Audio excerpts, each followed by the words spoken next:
The following broadcast is intended for mature audiences. These are real people sharing very real, deeply personal experiences. This content may be considered triggering for others and for those who are sharing. The chat room is a privilege intended for discussions and sharing. You are not being asked to agree, but you are being asked to stay civil and refrain from personal attacks. Listener discretion is advised.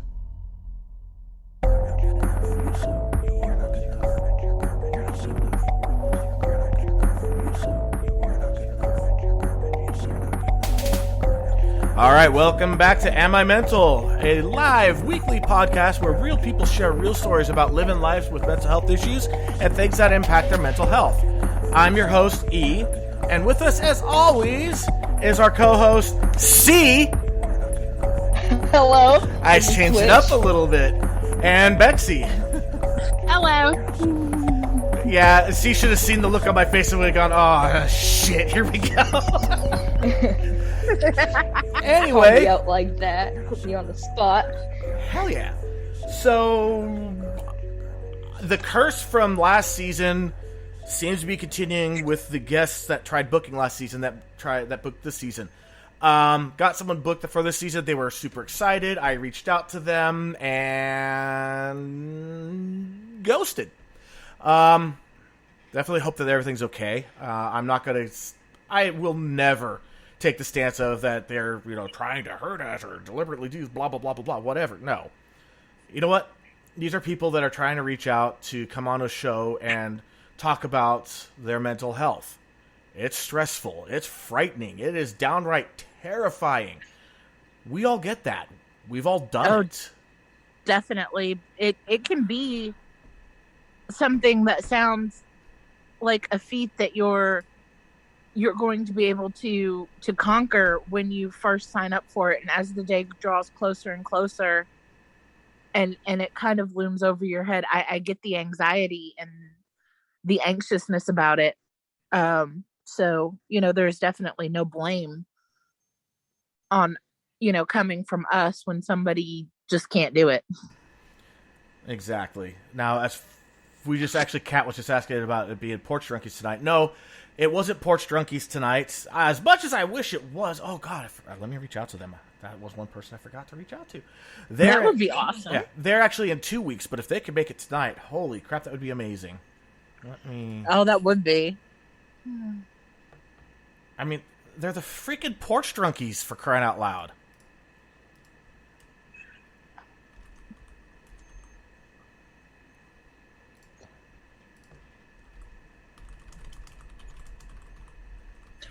That would be so amazing if we got them on here. Yeah, they probably won't because they have questions about the platform. Even though they have their own podcast, they want to learn more about what we're doing and how we're doing it. So, yeah, they actually plan on taking a good chunk of the pre-show and having it as a technical discussion between me and one of the two drunkies. Gotcha. Yeah. Okay. So, yeah. Well, so, everybody, if you do like what we do, like us, follow us, especially on Spreaker. That way you get notified when we go live. So if I miss you on one of the blasts, like I did like Porch Drunkies, sorry guys, you'll still get an alert. And the alert should pop up 5 minutes before the show goes live, which should give you at least a little bit of time. Wipe, get off the toilet, whatever. I'm not assuming that everybody's taking a crap at the same time. You all are. But, just...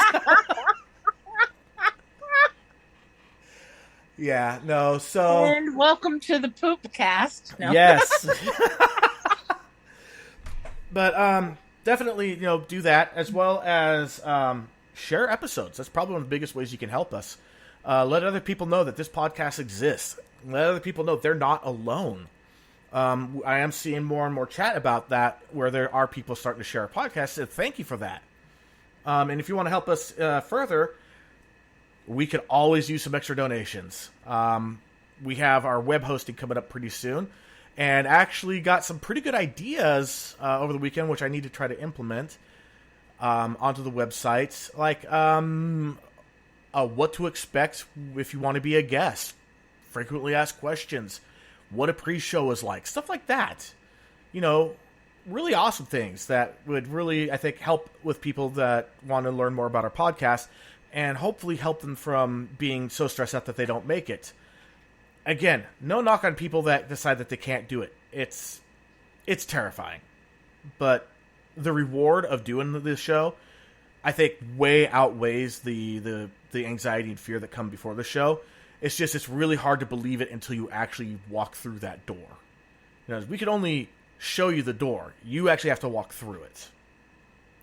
Right. I mean, we can tell you, oh, it's not that bad, but it's one of those things that you actually have to experience for yourself. You know, and it's, while I admit I have tons of nerves before the first time I was ever on the show as a guest, and you know, it got easier the longer I talked. So it wasn't as bad as I thought it was going to be. And then, I had this feeling that I would just freeze and not be able to say anything, and that just wasn't true. Yeah, and one thing that we also notice is when you do a show, you ride a bit of a buzz for a couple of days. Oh, definitely. See, you're smiling there a little bit. You want to talk a little bit about your first experience? Because, I mean, you're the most recent one to do the first, you know, to come on and do your first podcast. Because Bexy and I, we did it within the first, 3 episodes. So it's so long ago. It's, over a year ago at this point. How was it for you? Right. It was very nerve-wracking. I remember I had things written down, like a couple pages full of notes, and I was so nervous that I would just kind of skim over them, and then I would stutter a bit as I'm trying to say what I'm trying to say. But it got a bit easier, I guess. Yeah, and Brandy pointed out it's like talking with a group of friends, which, thank you for that. We definitely try to make that kind of environment. We want it to be very comforting, comfortable, welcoming. You know, we want you to feel that, you know, we want you to understand we really appreciate what you're doing to come on live. Like, oh my God, you have no idea how much we appreciate it. Probably about as much as you appreciate hearing our stories, you know, because, I mean, we all have them. Oh, yeah. I'm sorry I'm laughing a little bit. May just shot. Shots are fired at me. She came in saying, "Hi, C. Hi." Oh, is it? Where is it? Hi, C. Cat and Bexy. And I'm like, chopped liver. Check again. Like, sorry, E. Glad to see you've been reflecting on your true self. Just kidding. Love you guys. I'm glad you guys made it. Yeah, we are without a guest. The Porch Drunkies that are in the house right now. You guys are up in 2 weeks. Please don't flake. Oh, please don't. But a lot of stuff has transpired since the last week. Like, holy crap. I am no longer able to say that I am unaffected by the fentanyl crisis in the U.S. I'm not going to call it an opioid crisis because it's primarily heroin and fentanyl. That's like 99% of it. The people that are taking prescription pills typically don't abuse them because they fucking need them, which, you know, we've gone ad nauseum about that. But yeah, I had a friend who OD'd, and they are no longer with us on fentanyl. Someone I've known for about 5 years. Never met them in person. It's one of those internet relationships. Like, we met playing World of Warcraft on a rogue server back when rogue servers were the thing, because there was no classic World of Warcraft, and we all loved the classic vanilla, what it was. And that's how we became friends. And we talked quite a bit on and off throughout the years. Shared a Discord when the server inevitably got shut down, because that's what Blizzard did in those days. And yeah, that's what they do, or what they did. Eventually, they've launched their own, you know, classic Warcraft, and I was being constantly ask, hey, join, hey, join, hey, join. Well, I finally joined about 3 months ago. And yeah, it's, like we played a lot of games online. We talked all the time. We had each other's phone numbers and we texted each other. We were actually getting to be pretty close. Just because I don't know what the guy's face looked like, and I didn't know his last name, and he didn't know what my face looked like, and he didn't know my last name, doesn't mean that we weren't friends, and that his life didn't matter to me, and my life didn't matter to him. Yeah, Tommy actually just touched on that. He said gamer friends are real friends. And they are. I mean, you could develop a really close bond. It just takes that commonality. You've also got a cat with a crying kitty cat face. May says, I'm so sorry, E. Dink says, I'm so sorry, E. Thanks, guys. So, yeah. And on top of that, I lost my job today. Let's just say there's been a lot of shit swirling around me right now. I kind of feel like I'm in a shitnado. There's a lot of bad things happening right now. And I'm not trying to play like the victim card, because I'm not a victim. It's just what happens. With me, when it rains, it fucking monsoons, And right now I'm in the heart of a monsoon. But there are some silver linings to it. The temp agency I went through trying to get this temp to perm job, they actually already have a couple of jobs ready for me when they come back on Tuesday. I just need to get my resume updated. We'll come in with a game plan, and we really discuss things. And I was brutally honest. If you can't be honest with your headhunter, they can't get you the right job. And it's just like if you're not honest with your therapist, you'll never get any results. And also, finding that a lot of the jobs in the area that you wouldn't think would pay well are actually paying right up there where my IT experience was paying me. So I may just say, fuck it, and jump in on one of these other opportunities. Like, literally, being a swim instructor at the same place where my kids take swimming lessons, I will actually get paid more than I was at this temp job after receiving a $3 an hour raise. Let that sink in. Wow. I would get to go into a swimming pool and play with kids, teach them how to swim, and then when they're done, I get to just freaking swim? Hell yeah! I love swimming. That sounds like an awesome opportunity for you, honestly. Another one, like a doggy day camp and doggy, like boarding area, pays the same amount as I was making. Like, playing with holy pups shit. all day long? Right? That's like instant serotonin boost. And oxytocin, too. Oh, my God. Yes. Yes! And when I need to take a vacation, I'm pretty sure I'd get free boarding for my dogs. Just, wow. a thought. Right. Oh, and Marriott Hotels doing concierge pays more than what I was making. And once you've been with them like Marriott for a while, guess what you get to do? What?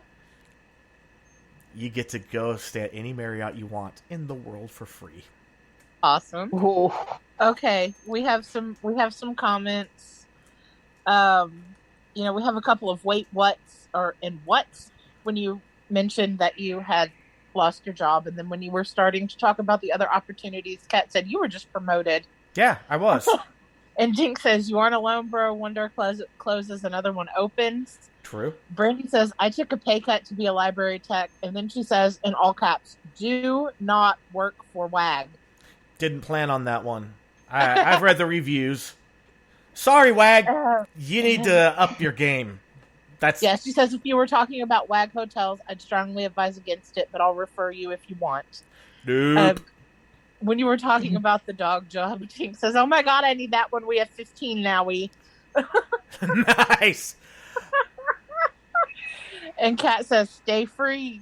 Yes. Now, I mean, there was a time when I was, at the early parts of the podcast and seeing it grow, that I had that dream of, my God, wouldn't it be great if we could actually just do this for a living? Podcasting. That would be awesome. Like the three of us, we could easily do like the one combined show every Thursday that we do, all three of us. And then we could all host our own separate shows because when we do get guests, they tend to come in floods. And I admit I haven't really been recruiting that hard for this season because we typically get people. It just really sucks when they cancel on us, last minute because it's hard to get that filled. But other than that, it's usually not that difficult. And I can see us easily being able to fit 3 or 4 shows a week. And then just people pick and choose what's their favorite show to go to. Is it this original one? Or is it the other ones? So yeah, there was that dream. Now, could it still become a reality? Yes, absolutely it could. But with it the way it is right now, it's very intimate. You guys in chat, you're the best. Like seriously, you guys are the best. And if we do start taking off, the chat could start getting a little diluted and polluted, and we might get spammers and just jerks and all that fun stuff where we're going to have to start mediating or moderating it more, which I don't want to have to do.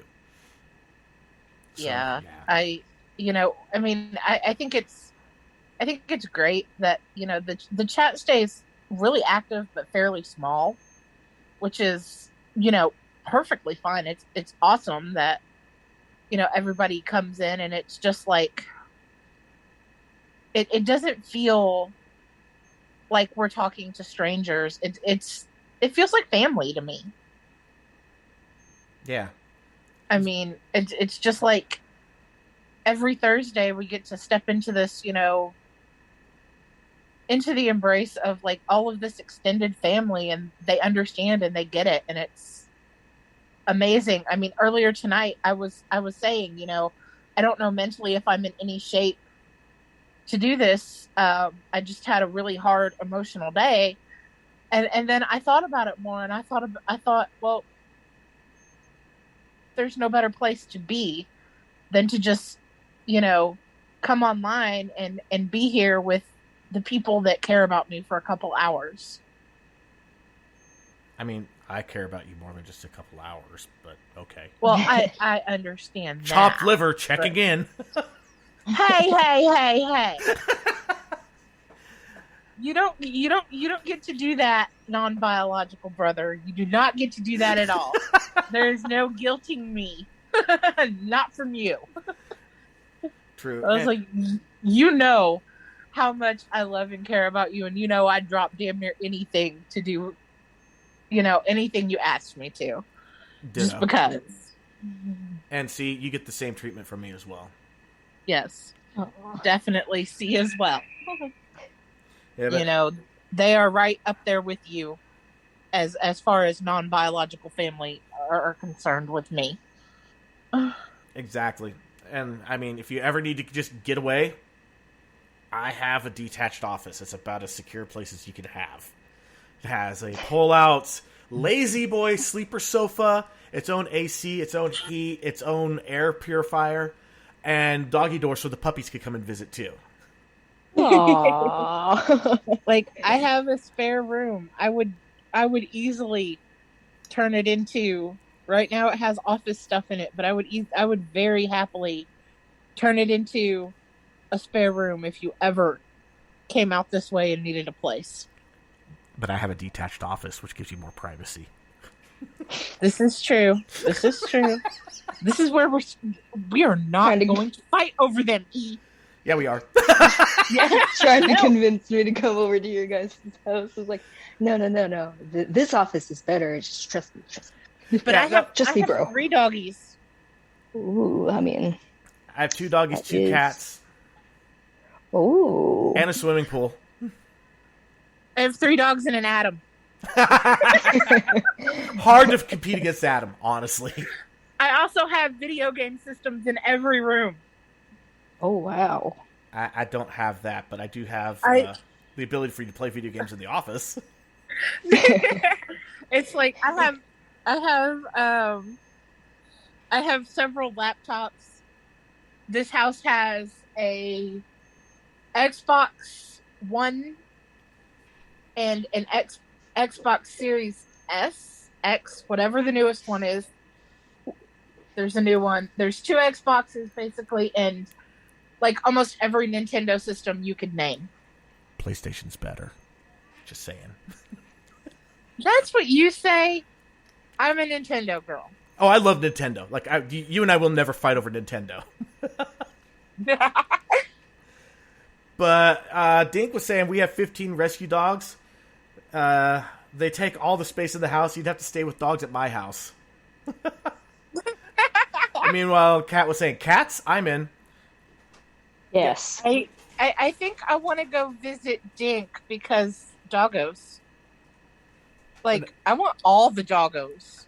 Now, what's really cool is with our cats and our dogs, the Beagle, which is our newest puppy, he's 10 months old. He's not even a year old yet. And my wife's cat, they are the absolute best of friends. They wrestle and play every single day without fail, and they'll sometimes play for like over an hour solid, where they're both afterwards just panting and happy. Aww, so sweet. Meanwhile, now, Buster tries to play with my cat Ryuk, and Ryuk's like, "I will slit your throat and steal your soul." Does not like. Oh, I am like, yeah.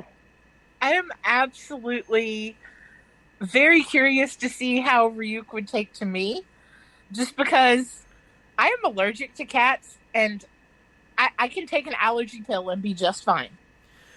Ryuk is pretty good with people once he gets used to them. Like, there are people that have come over to our house, and they swear that we only have one cat, an orange tabby.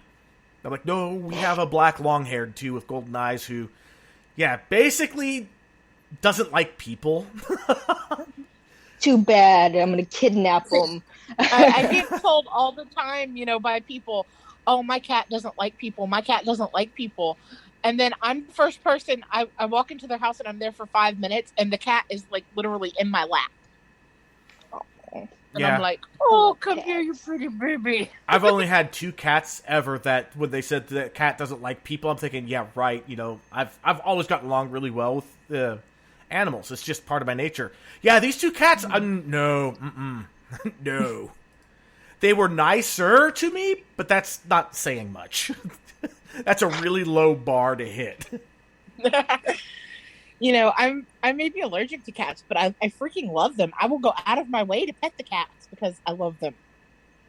It's like I just don't have one of my own because it really would mean me being medicated like 24/7 on allergy medicine. And you say that like it's a bad thing. I'm actually medicated on allergy medicine 24/7, so I don't have hay fever anymore. Well, I'm thinking like when I think allergy medicine, I think like Benadryl, and it always makes me sleepy. Yes, because you can't have allergic reactions when you're in a coma, basically. Exactly. Yeah, well, you eventually get used to the drowsiness, and eventually it starts becoming a non-factor. I know this firsthand.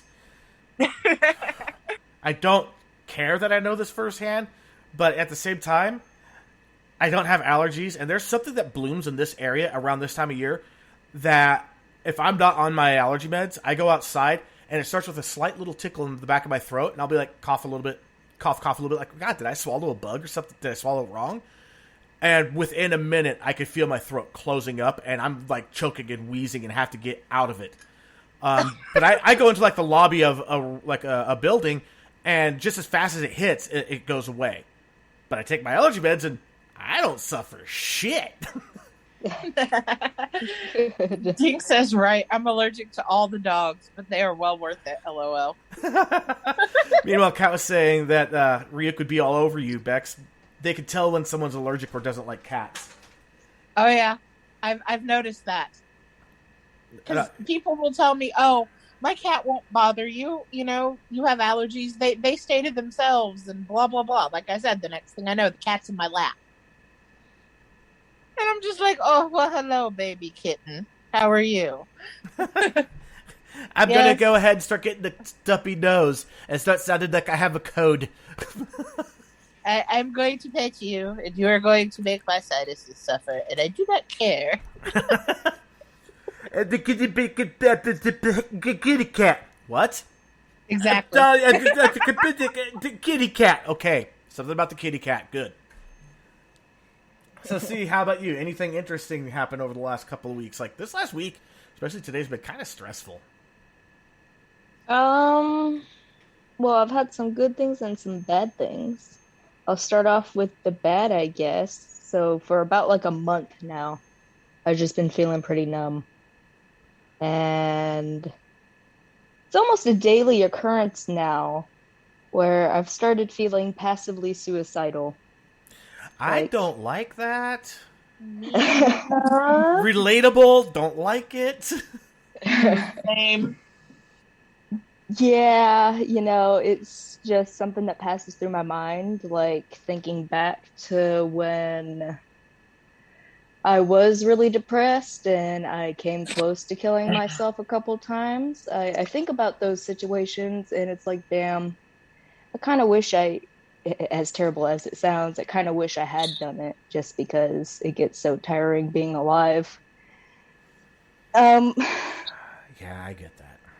but uh, luckily, I won't be able to do that anytime soon just because one, I don't want to, and two, I made myself promise to myself that I would at least try to make it to adulthood before I even try doing anything like that. So I'm waiting till adulthood to see if I give two shits about life or not. Um, we'll see what happens. Okay, well, according to science, your brain doesn't stop developing until you're 25, so you don't hit adulthood until you're 25. Exactly. And we have May is in the comments. I don't like that either. And Kat has sent you the crying kitty face. We don't like hearing this, you know. We get it. I mean, We completely get it. I mean, did you read the last thing that I wrote? You know, my online handle was prophetic with the 5150 on it. mm, You don't get that unless you're a danger to yourself or others, and yeah. Yeah. yeah. My last poem written a couple days ago on the 28th at 5:38 p.m. God, I love my notes on my phone, so I know exactly when I was having these feelings. There's a hell that lives inside my head, and a voice that says you're better off dead. A screeching banshee of hate and despair. The darkness closes in, and I just don't care. Worthless, ugly, overweight, useless, stupid. This isn't a debate. You know it's all true, so why try to win? Come on, girl, you just need to give in. As I hear it all day and long into the night, berating, belittling, and invalidating my light. And to the rest of the world, I smile and say I'm fine, while fighting with the demons inside my mind. Yeah, I hear that with like industrial metal, kind of, or industrial rock. I really want to make a song to that. So if anybody's a guitarist and likes industrial, reach out to me. Let's collaborate. Yeah, but you're getting a lot of love in the comments right now, see? Yes. I wish I could see it. We have Kat. What's considered adulthood? Tommy, you're not allowed to quit. Brandy, appreciate you sharing your feelings. Just remember there are people here for you. Dink. You Never give up. You have so much more to win. I live with the thought that everything happens for a reason, and it only makes me stronger on a daily. I didn't see that one. Great. I love it when my chat likes to mess up. It happens. what I consider adulthood would be late 20s, early 30s, maybe Even mid 30s. Better! Yes, Ivania just popped on. Studies show that adolescents are more likely to suffer from extreme depression than adults. When they say adult, they mean past 25. Stick it out, babe. True. I was 25 when I punctured my wrist. It was going to be a slit the wrist, but I only got as far as the puncture. Again, everybody's heard that story. If you haven't, season 2, episode 1. And Ivania, obviously adults suffer from depression too. I'm not taking that away from adults. And of course not. You know, we all understand that. Exactly. I mean, it's just,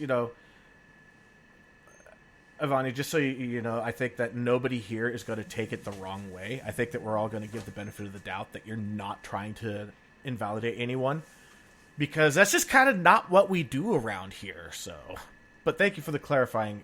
Anywho, Yes. Okay, we Yes. have May, who says, I sent something I wrote about suicide to E last year.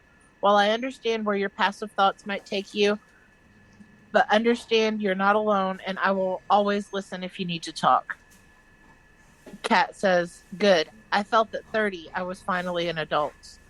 And Jink says, yes, even better. The 30s are when the fun begins. Oh God.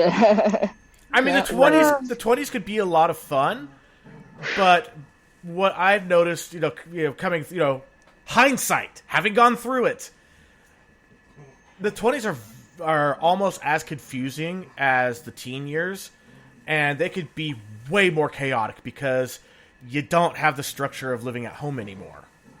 So, yeah. But you make it through that, things are pretty fucking good. Definitely. And if you guys hear the dog growling, it's Sadie. She's scratching her back and loving it.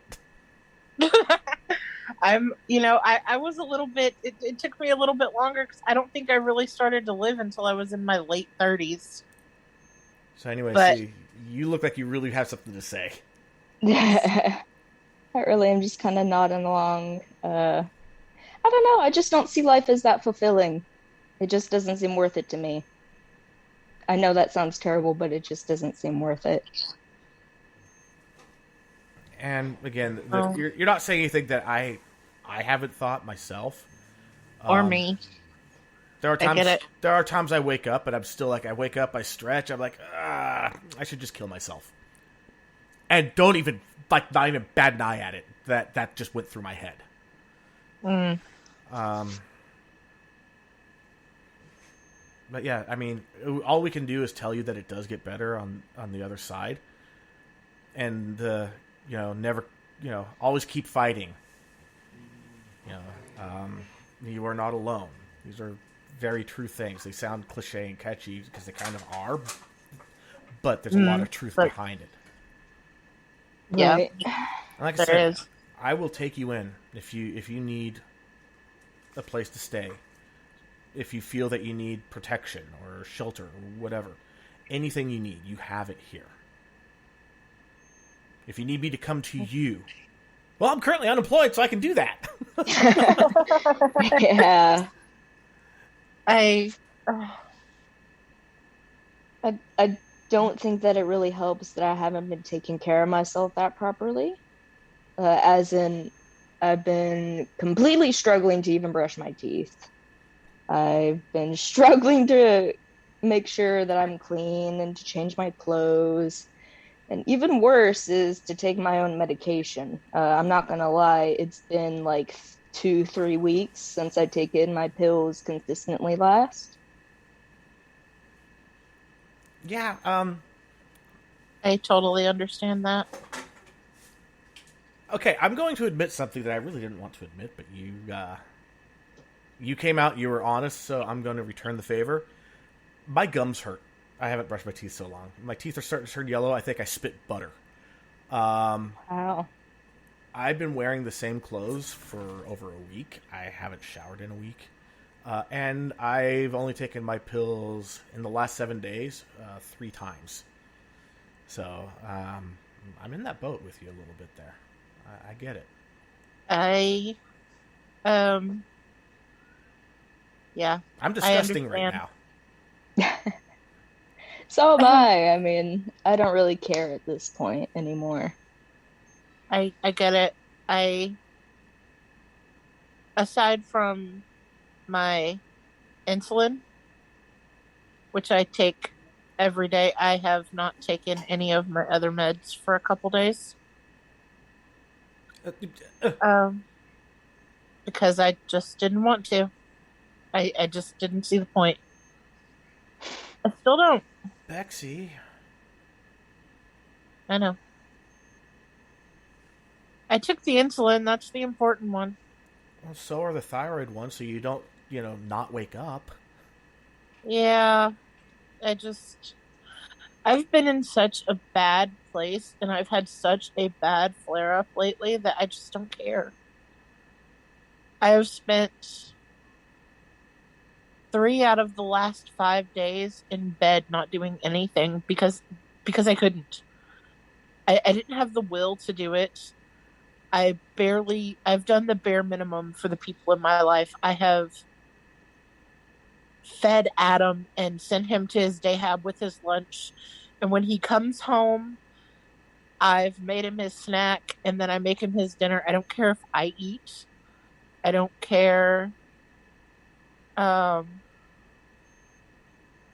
if anything happens to me. I've just been in a bad place.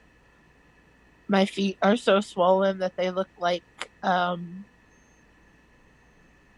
balloons that you could like throw darts at and pop them. And like I haven't been feeling it at all.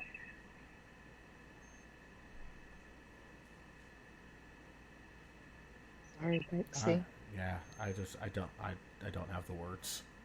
I know it's temporary. I know that everything will perk up, and I know that, there's a part of my brain that, I'll skip my meds for like a day, and then I'll be like, okay, you can't do that. You have to take your meds, and I'll make myself take them. And I'll make myself take them, and I'll make myself eat something. Even though it's not a lot. I have had some issues with my blood sugar dropping too low, and then I've had to make myself, go drink some orange juice or eat a cookie or something. But I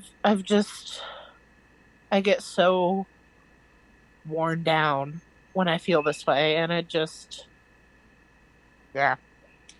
The only thing that keeps me going is the fact that I know I need to take care of Adam because nobody else will do it. I would try my best.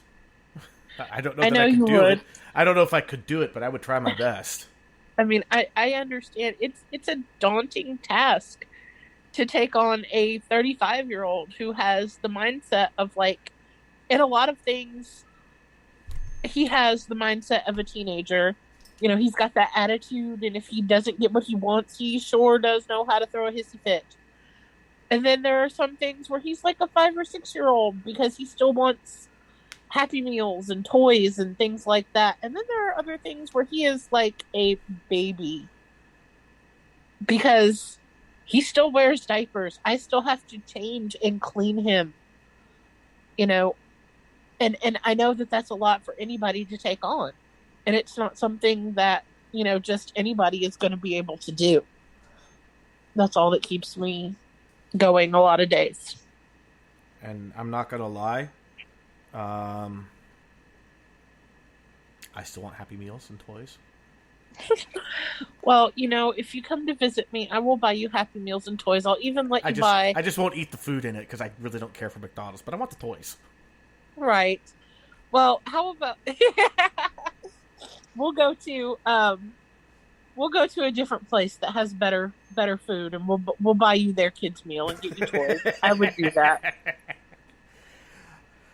But yeah, our chats, the comment section is just blown up. I wish I could see all of them. Yeah, so we're going to pick up from where Ivania said, obviously adults suffer from depression too. I'm not trying to take that away from adults.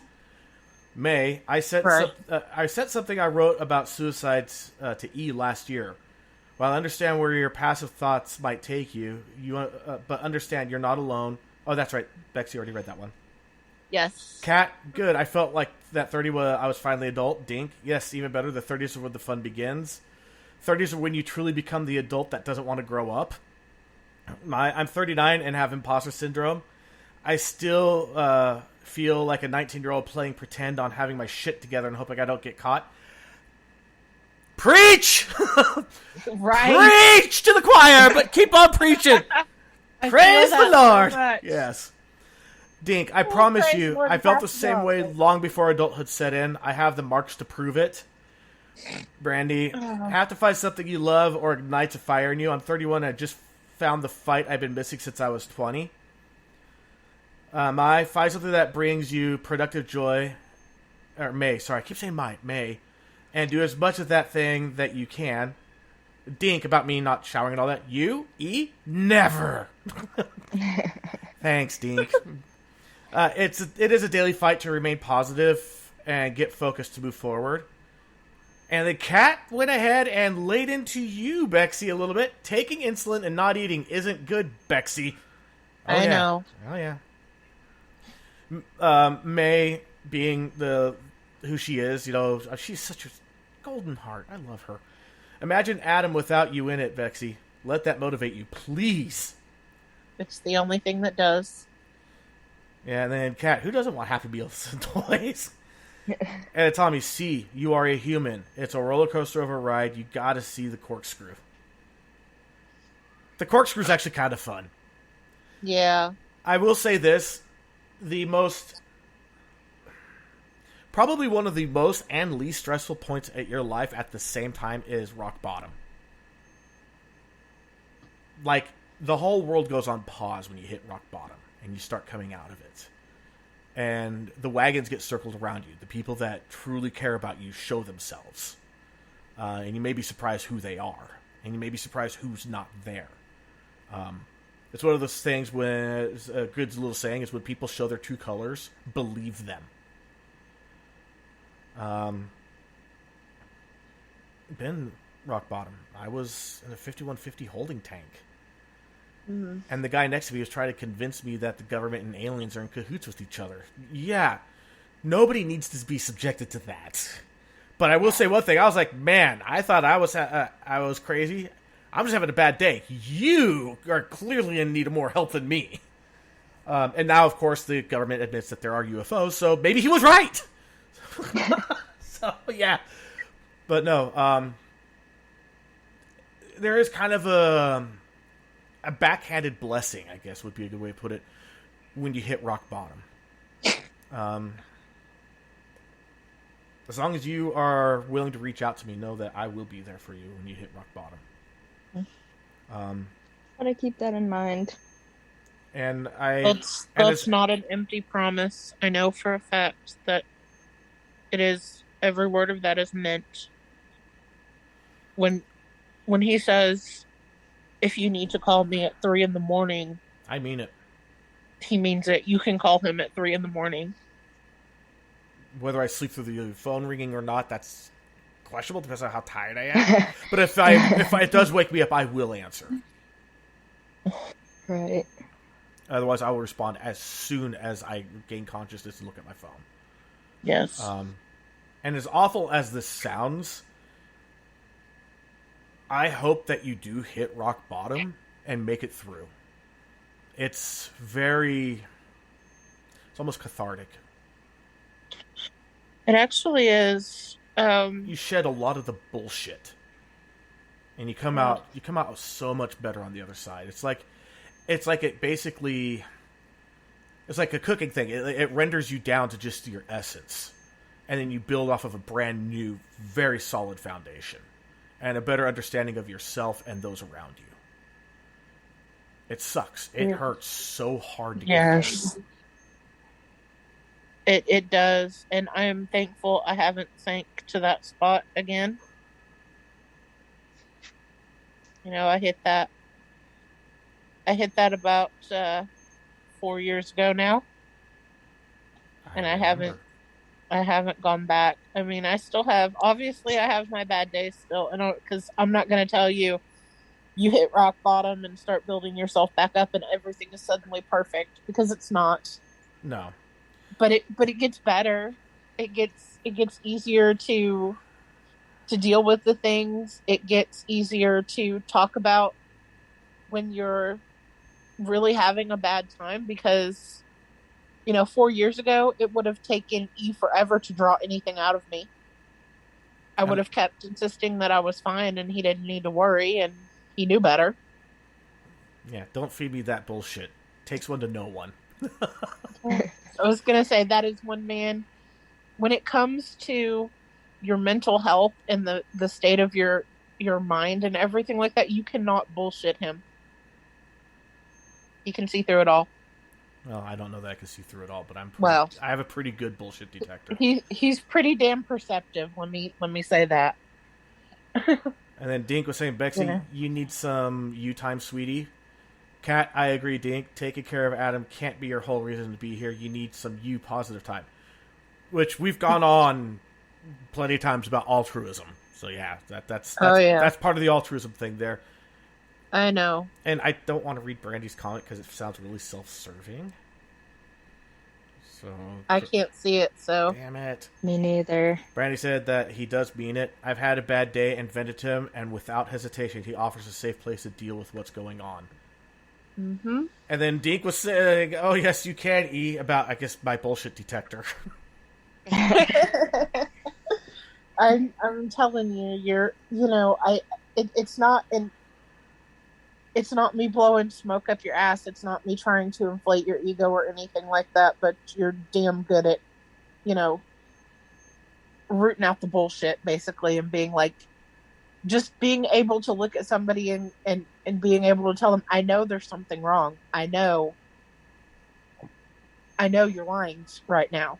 Even if you don't think you are, I know you are, so out with it. Yeah, and I'll even sometimes play the card of, fine, if you really want to just keep lying to yourself, just know I'm not believing anything that's coming out of your mouth. Tommy, ooh, good one. See, we are all on a journey. Many people have had this same experience with other details. Talk to trusted others. Celebrate your accomplishments, no matter the size. Celebrate the good and avoid focusing on the negative. And to kind of draw upon that, he is absolutely right. No matter how small, there's that T-shirt I need to design that says, "I was nice to myself. High five." Exactly. I got up and went to the bathroom. I took a shower today.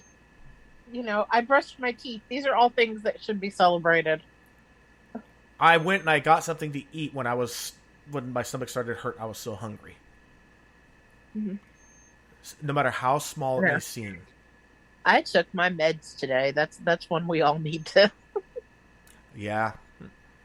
I might need to set an alarm on my phone and say, med check, and just blast everybody. Med check! I do have alarms on my phone. Yeah, but it's easy to ignore your own alarms. It's a lot harder to ignore someone else checking in on you. Yeah, okay, yeah. When I was in my suicidal phase, everybody went to my answering machine, so yeah. That's the great thing about text messages is you can text somebody and you can know, even if they don't respond, they usually see it. Yeah. May, I brushed my teeth today. Gold star! Yeah. Dink, I'm at that point, sending reminders to myself to take the meds. I just have my meds at a spot where I have to go every single day, and it's right in my face. It is sitting on a shelf at eye level when I go pee in the mornings. It is right fucking there. My meds sit right beside me in my living room. They're in a case that Adam can't get into. And they sit beside me on the table. And I see them every day. And there are still days where I ignore them. Except for the insulin. And like today, I've taken one insulin shot today. And I've eaten a bowl of ramen noodles, I think. And it was a struggle for me to get up and make that for myself. And I believe that. I just don't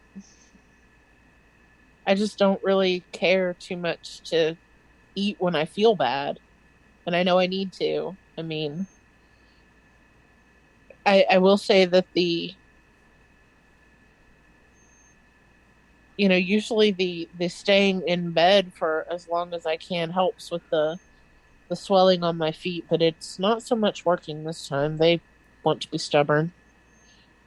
This flare-up has lasted, it's been over a week now.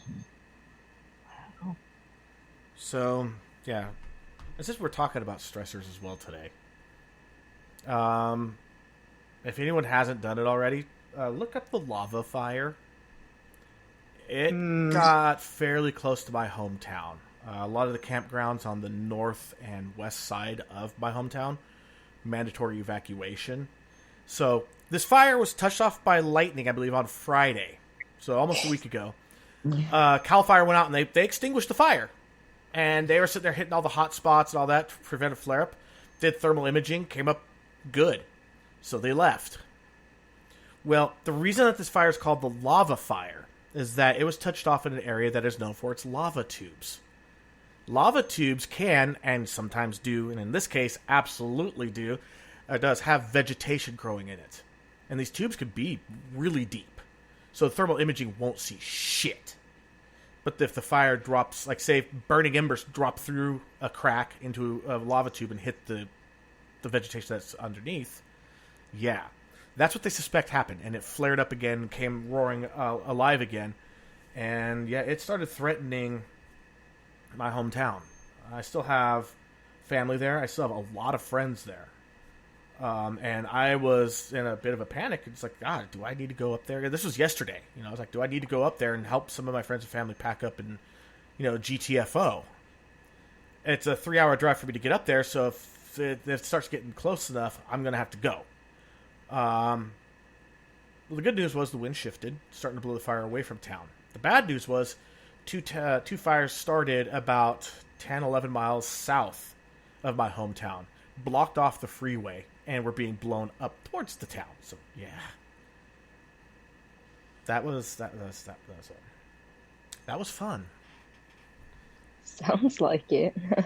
Yes.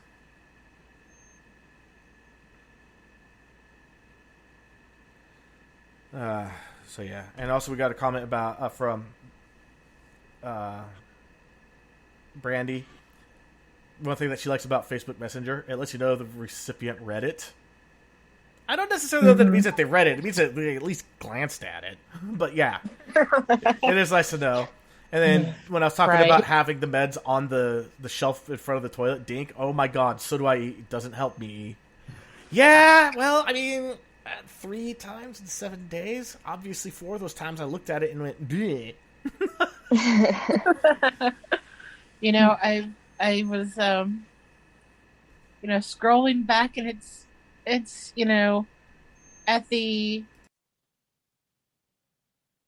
through some of my writing and looking at it, and I do see sometimes where my writing goes a little dark and things like that, and it's all in the state of my mind. Like, I wrote that the last thing that I read on the 28th of June, but on June 20th I was writing, I'm still learning to be good to myself, learning that sometimes it's okay to not be okay, and sometimes I forget that and I start to slip, but there's always someone out there to remind me about how truly incredible I am, and that's all I ever need to be is myself. Moments of doubt happen, but insecurities fade away slowly.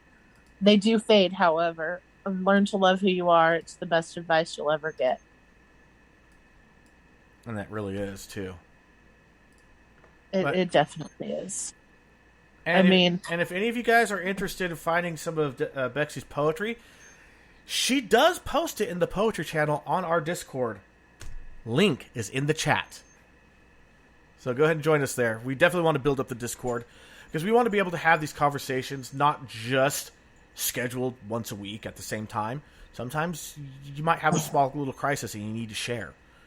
That's kind of what this is for. It was about discussing episodes, discussing guests, sharing resources, suggestions. We have a poetry channel. I mean, we have general episodes channel. If there's a channel that you think we need, ask. I'll quickly make it. Ask Kat. I run another Discord for something else that we share together, and even if I'm not truly on the ball for like the conversations, I'll definitely be on the ball for like, oh, hey, that's a great suggestion. Let me go ahead and create that channel. Yeah, I have started dropping the poetry in there just because I noticed. Believe me, I noticed, and Brandy's noticed too. Oh, I know. I always get a comment from Randy. I love it. I like having a place to share it. I definitely I'm still working on the whole self-publishing thing because I definitely still want to do that, but it's a daunting thing and it seems insurmountable to me at the moment. So, yeah. Yeah. Meanwhile, Ariel jumped in, so we got another guest in the chat. See, this is the kind of size chat I really like. When you start getting around between 5 and 10 people, that's when the chat gets really awesome. Oh yeah. Dink, my focus and concentration is all over the place the last couple of months. So I say I'm going to take my meds and forget. Preach! I get distracted, and my meds go completely out of my mind. And then later on, I'm like, wait, did I take them? Because it's so routine. Been on a MLOA of absence for 2 months due to my anxiety and depression and stress levels. If anyone get all this, it's me. Yeah, if someone gets this, yeah, I get that. Brandy, I've definitely gone there for bad days. And Bexy's poetry has made me want to dig out some of mine. Please do. Yes, please. I'm posting another one in there right now just because. And I figured out who Dink is. Okay. Not to put too bright a spotlight, someone I've been talking back and forth with a little bit about becoming a guest. I think that their story will resonate with a lot of people. I really, really do. And of course, there's that whole, hey, guess what? We're a bunch of depressed people. Oh, that's right. Dink's speech. God, yeah, I'm terrible. Sorry. But yeah, we're all a bunch of depressed people. We all think nobody cares about our stories. And we're all wrong. That is very true. And that is very true as well. I mean, see, I was on the verge of tears listening to your story and the stuff you go through, and you too, Bexy. And you guys know I really try to keep my composure. But I felt it. I felt it deep. I know every time C speaks about their experiences and the things that they go through, I am a wreck because I see this wonderful person who does not deserve all of that hurt and all of that pain, and all I want to do is take it away from them. Yeah, I mean, and that's just it. It's like I understand, and I deeply feel some of the things that they have gone through. I relate so much, and all I can think is, how do I take that so that they don't have to? Because I would, in a heartbeat, I would take every bit of self-doubt, self-loathing. I would take every bit of depression and anxiety and everything away if I could. I have to kind of go a little bit in a different direction. I wouldn't take it away, but I'd be there to help you through it. Because I genuinely believe that your suffering basically is the crucible for the forge of your soul. That if you don't go through it, it makes it harder to appreciate the good stuff in life. I would like to take it away from you, but I think that it's really good to go through it, even though it can have really bad results in the long run. And I could be completely wrong. If there's any psychologists out there listening, come on the show and let me know. I'm not a psychologist. I'm just going off of my own experience. I honestly don't think you're wrong about it, and I completely see that point. You know me, and you know my heart, and you know that I can't stand. I can't stand the suffering and the pain. I absolutely hate it for anybody. So, that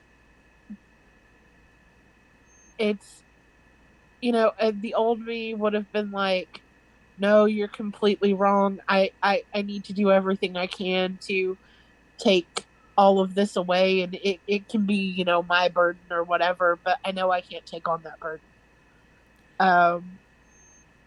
It's not saying I wouldn't if I could, but I know I can't. And I know that without the things that I've gone through, I wouldn't be the person I am today. If I had grown up and I had never been bullied or,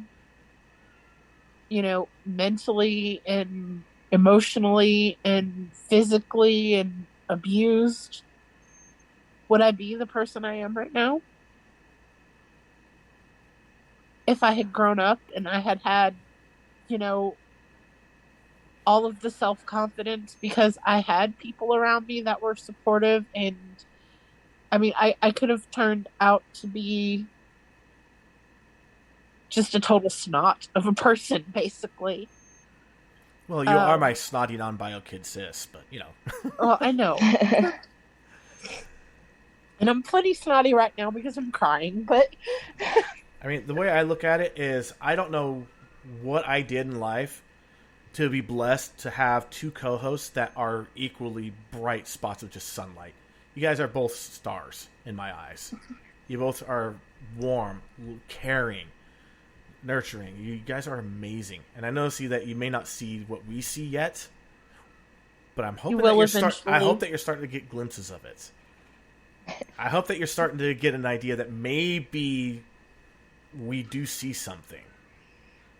Because it's hard. I know it's hard. It is. I thought exceptionally hard. I thought I was a walking piece of fecal matter for, God, all my formative years. Mm.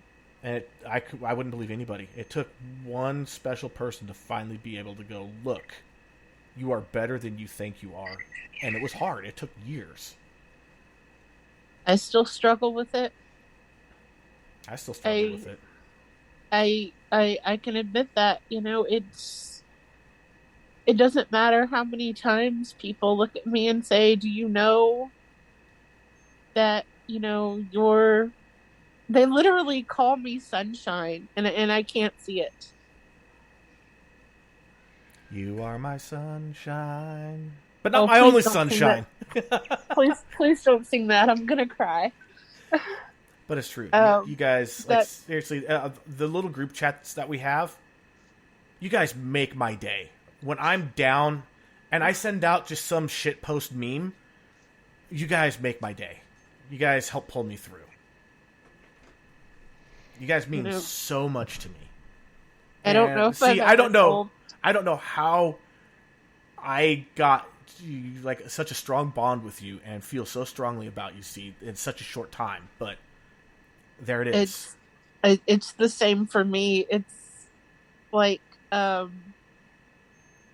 was an instant connection, and it was like I need this person in my life.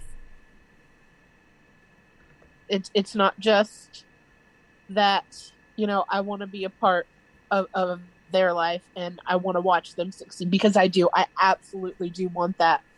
But I also feel like he is a person that I need to know. I needed to meet them, and I need them in my life. And I sense very clearly that you needed this. You needed this podcast, but you also needed us, I think. I don't think you saw it at first, but I hope that you see it. I hope that you feel that you need us, or at least want to be around us. Because, like, seriously, you are one of the greatest people I've run into. And again, I know you're only 17, but you are so much more than that. You are one of the wisest and most sincere and honest people I've ever run into. And at 17, it's so easy to just be a cynic. Mm-hmm. And our chat is still blowing up here, so let's back. So the last thing I have the last actual comment I can see was Kat. I brushed my teeth. That's it. Wow. All right, so Dink was saying that it's up for serious consideration about joining the podcast. Again, you don't have to go by Dink on the podcast. You can use another pseudonym if you want. We've had people that have done that. Sorry, yes, Vanya. And also about how Bexy was trying to take away your pain. It's like, that's being an empath, which is very hard. And Bexy was to say, I was about to say that, Dink. And then when I was talking about how I don't want to take away the pain, it's like I would love to take away the suffering part of it. I'd like to take away the most negative aspects of it, but at the same time, that would cheapen it. She's saying E is correct. It's the lessons in life that teach us how to cope and live for the future. If we took that away, what would or could they learn from that they're going through? Hugs, hugs, hugs, Bexy. And then Devern, hey, everybody, late for buying fireworks. I hear tears. What's going on? Hello, Devern. You came in at a pretty a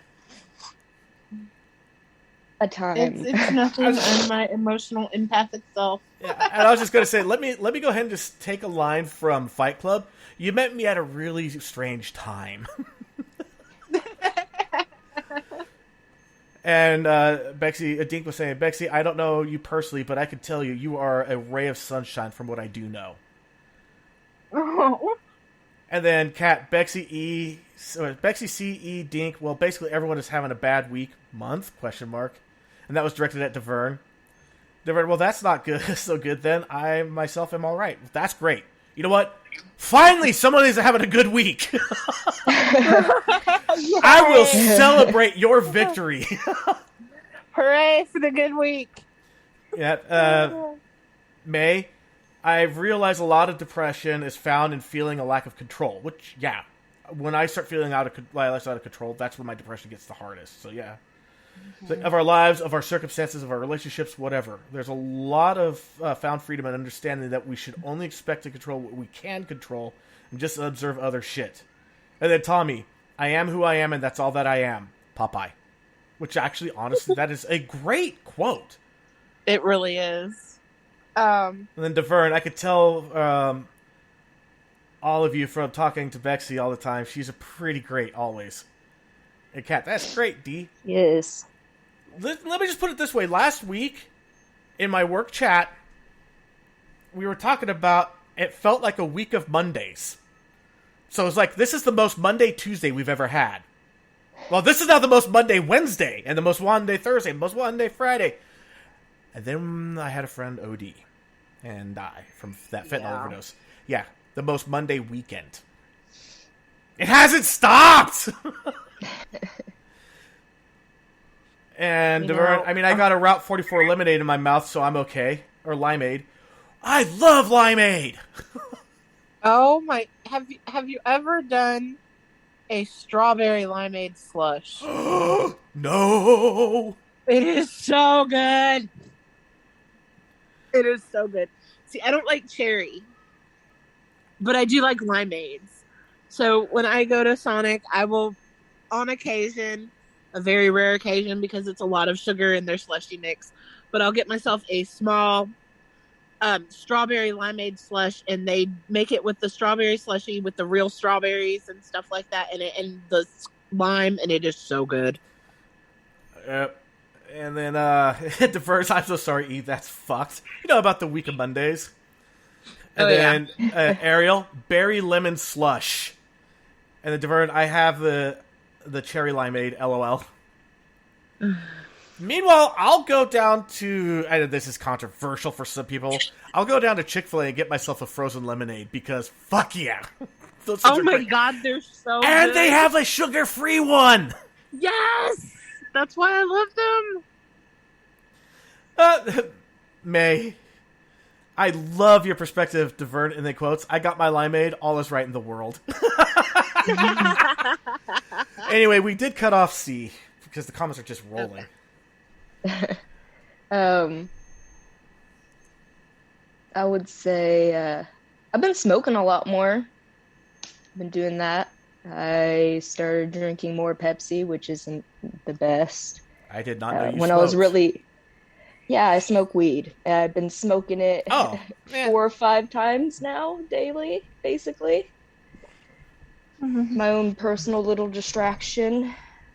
You know it's what? not the best, because I've got such a high tolerance that I don't even get high anymore. I just do it because...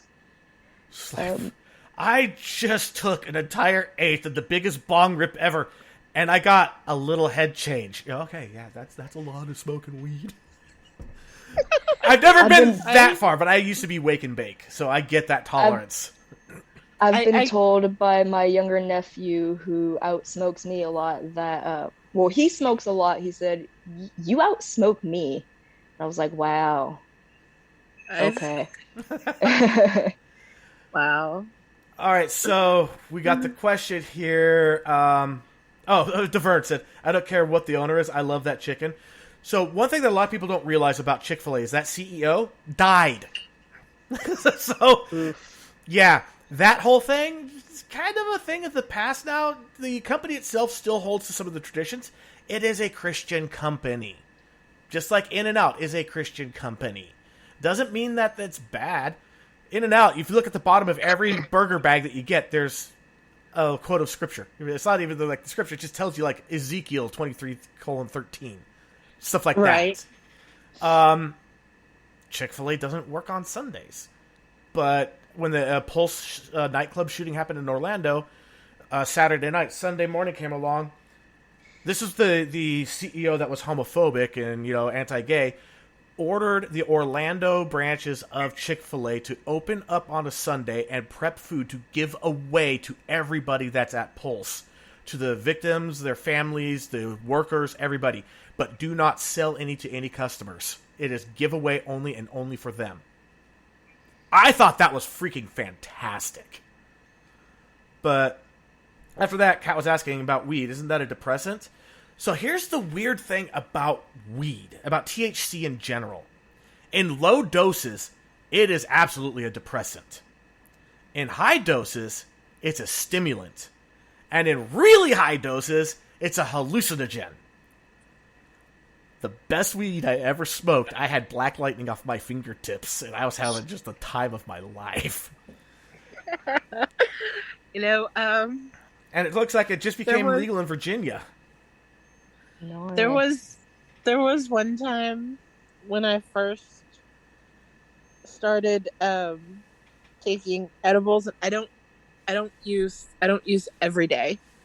It is reserved for when my pain is at my absolute worst and I can't tolerate it anymore. But one of the first times I ever tried it, I swear there was a moment for like 10 minutes where I could see through time. Everything was slowed down. And like I was normal speed, but I could like see through time and see it was the strangest experience I've ever had. So later on, there's like C and Bexy. You have a strong support system in place. Friends are there for you. That hasn't changed in the course of history. That's from Tommy.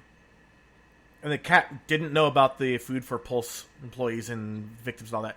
Yeah, I mean, as I put in the chat, it's like I think it was the CEO showing, like, truly living the love the sin or hate the sin. That's kind of, I've heard that a lot, but I see a lot of Christians still hating on the sinner, and I'm like, that's not cool.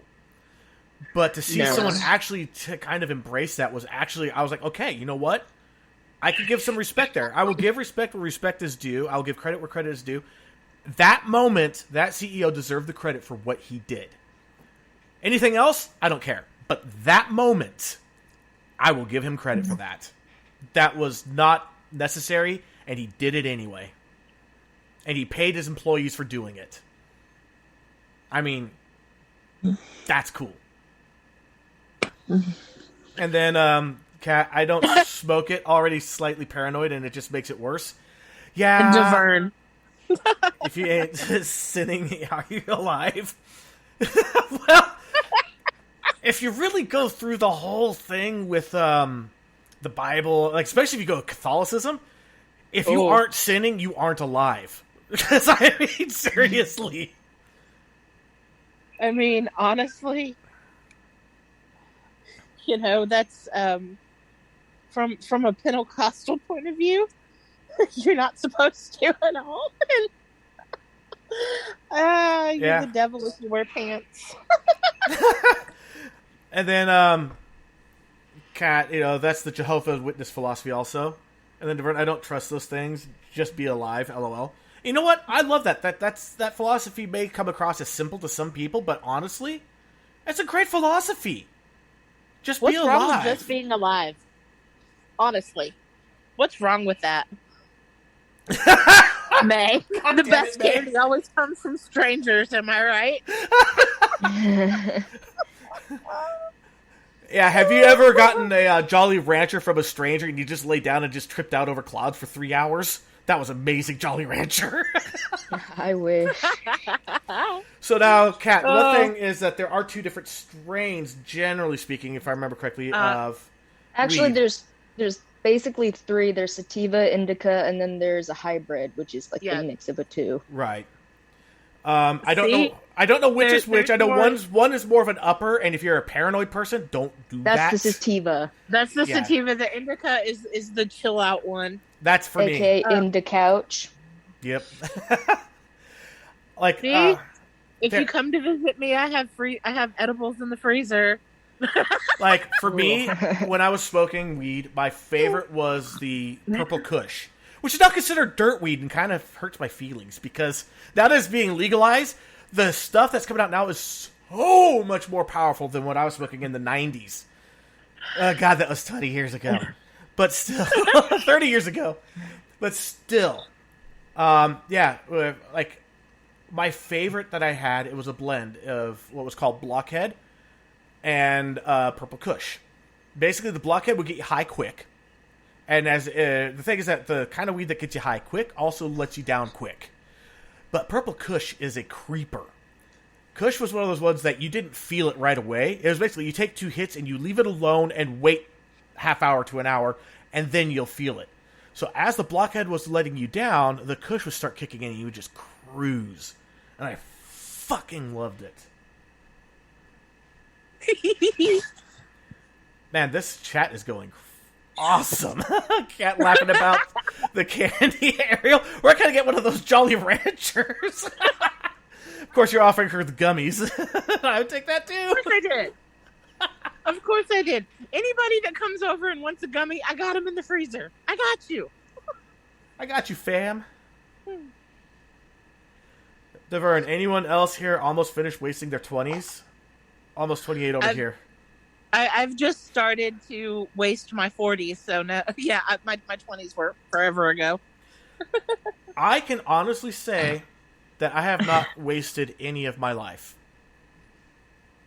Still depressed, still have anxiety, but... You know, looking back on it, where I used to think I was a waste of space, I don't think that anymore. Unfortunately, you know, I had a lot of conditioning early on in my life to make me believe that I wasn't anything. And, you know, I have to say that sitting here and looking back on my life, you know, I was hurt a lot. And see, at least... Listen, she's prophesizing for you. I was hurt a lot when I was younger. And, you know, it all built up inside of me. It took me a long time of feeling very, very guilty for things that I should have felt no guilt over whatsoever. Things that happened to me, you know, things like the constant mental and emotional abuse by people who were supposed to love me. The sexual abuse that shouldn't have happened.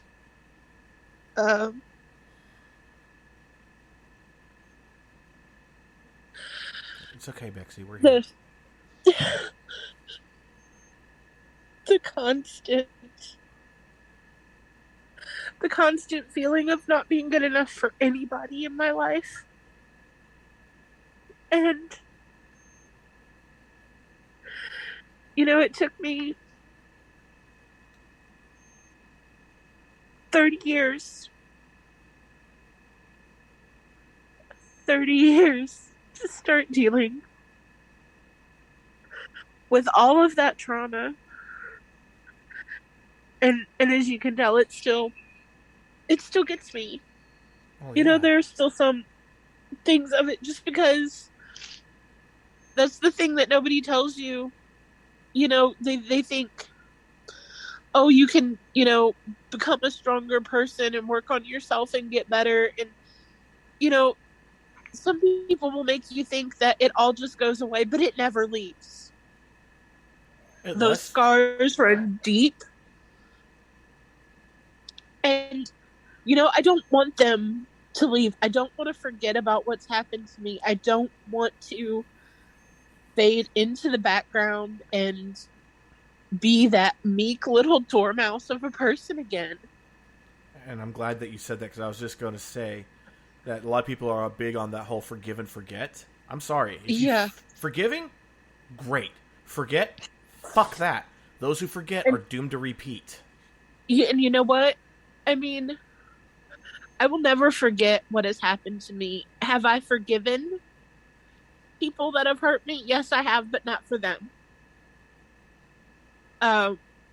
That took a lot of doing on my part, because I am not forgiving, the people who hurt me so deeply that it has messed me up psychologically, probably forever. I will never, ever forget what happened. And the only reason that they got forgiven is because I needed to do it for me. It wasn't for them. I needed to look at myself in the mirror and say, you know what? You were a little kid who trusted people. You were a little kid who just wanted to feel safe and loved. And the people that did these things to you betrayed you. And that's not your fault. No, it's not your fault. So you need to forgive yourself for thinking that you had any blame in this situation whatsoever. And then, the next step is to work on forgiving them, not because they deserve it, but because you deserve to be happy and because you deserve to have a better life. And there are still things that trigger me, not all the time and not as much as they used to. I'm slowly getting my love for thunderstorms and rainstorms back again. I think I've been helping with that. Definitely. And it's hard because that's such a trigger for me. Like lightning crashes and the thunder rumbling and everything, and I can feel the pressure on my throat, and I can feel things being ripped off of me, even though it's been years and years. All right, so I'm going to make a promise to you. I'm going to come to Texas. We're going to sit on the porch. We're going to have a couple of gummies. I'll have my arm around you, and we are going to absolutely enjoy a thunderstorm together.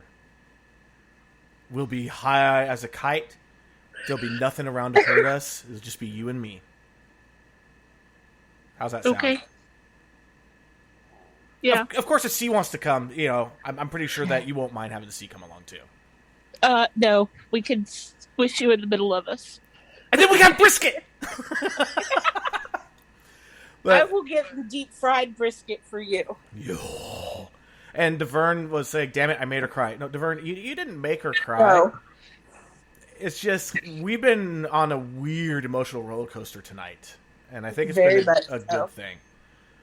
Very much. I definitely needed it.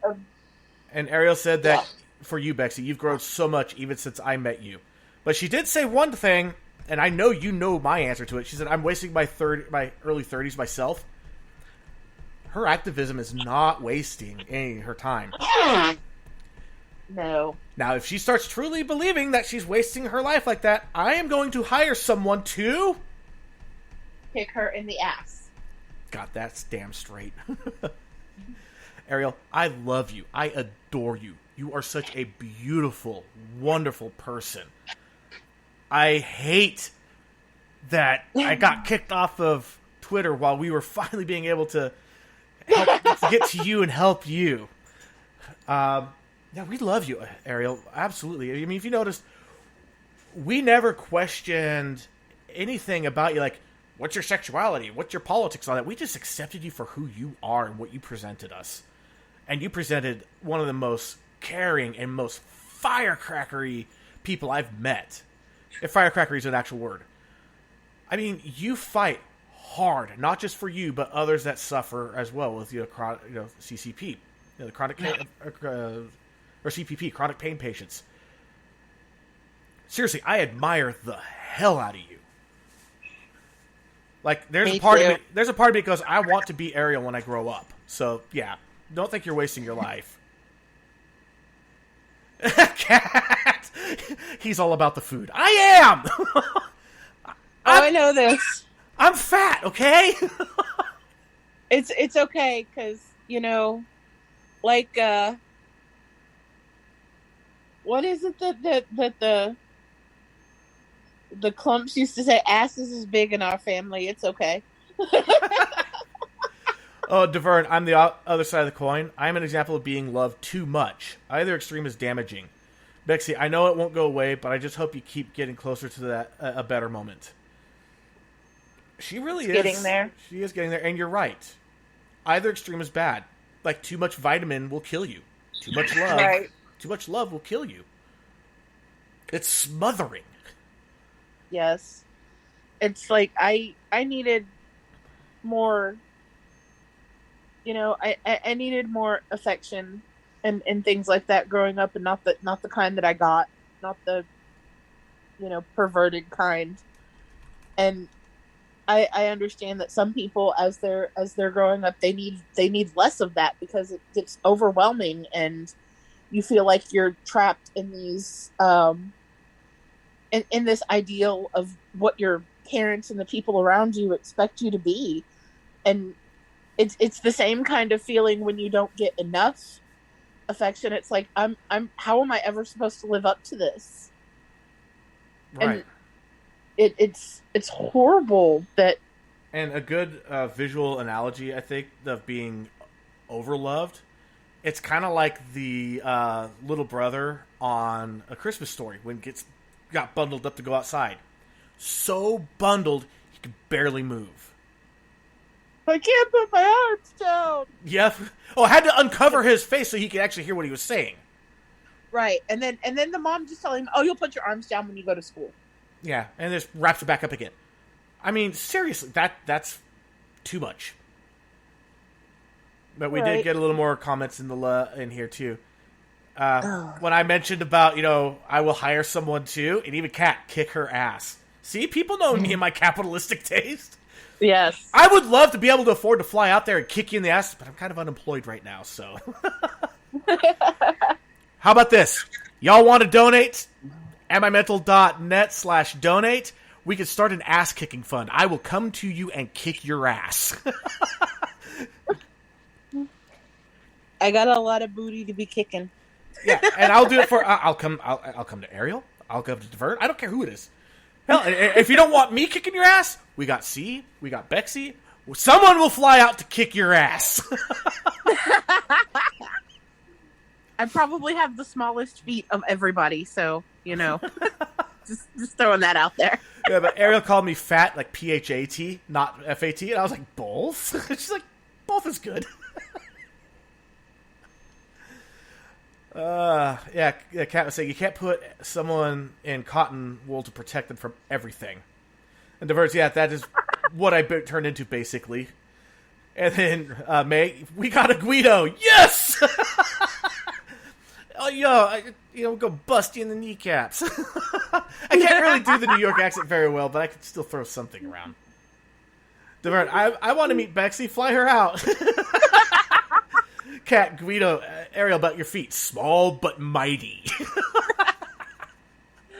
Mighty swollen at the moment, yes. I'm curious, see, how tall are you? If you don't mind my asking. Who, me? Literally not even 5'1". My God, you're a doll! I'm like 5'5". Yeah, Yeah, you're gonna go like if you ever try to give me a hug, your face is gonna go right into my solar plexus. I'm 6'1". Jesus, you're a giant to It's me. like I am. her head is I gonna go wish right I in my was taller. boobs. Their head is gonna go right in my boobs. And then she's gonna go.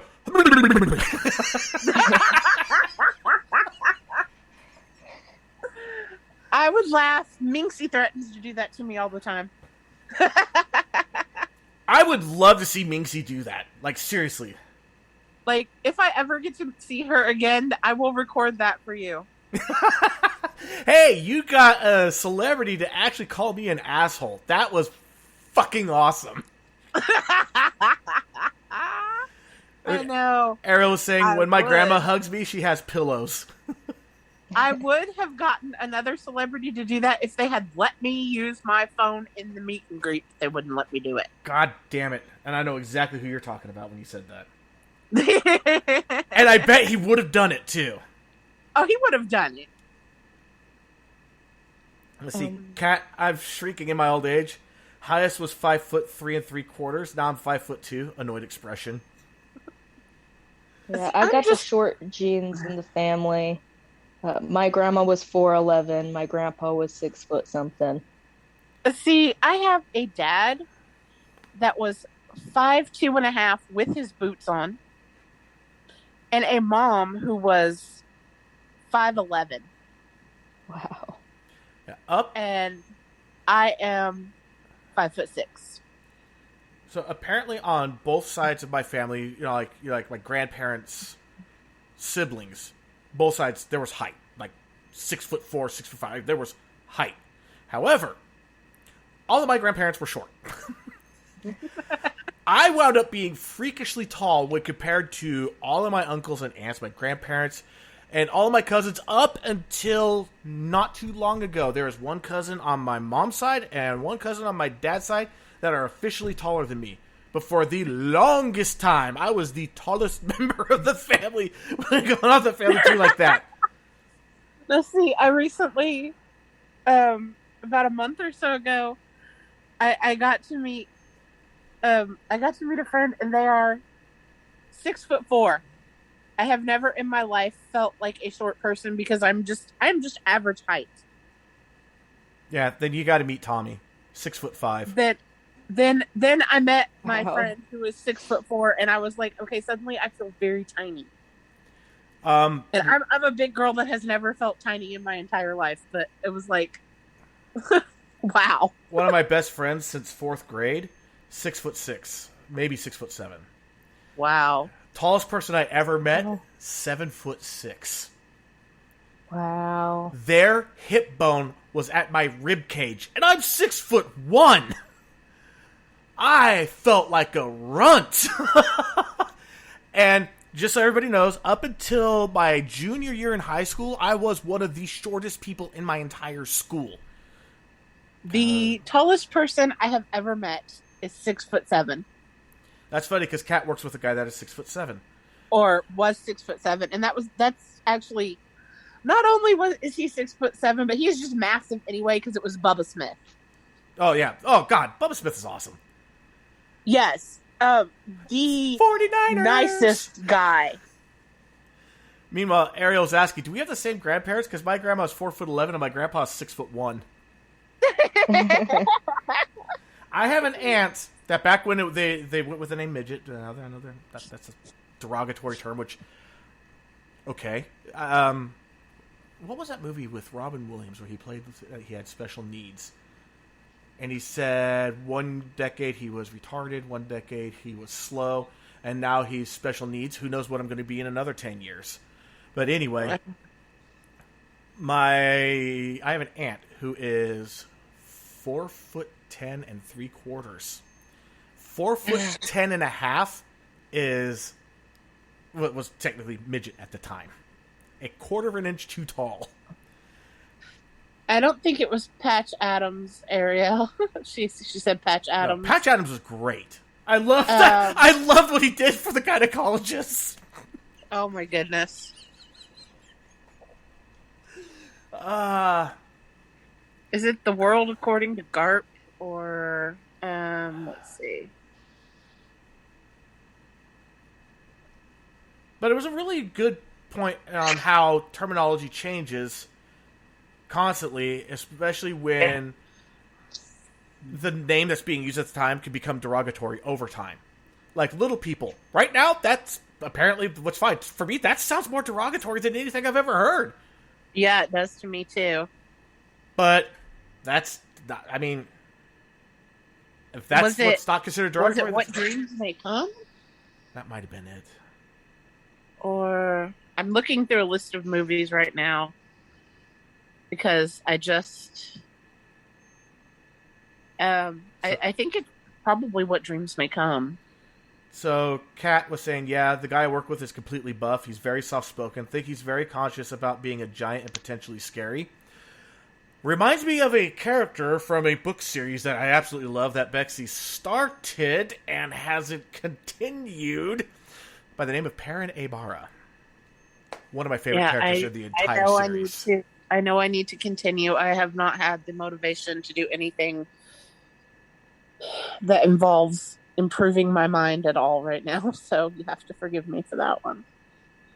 Yeah, so May, she's like, I'm fun size at 5'2.5", and married a 6'5" lug. He's a giant. Yeah, Tommy's he's a big dude. Again,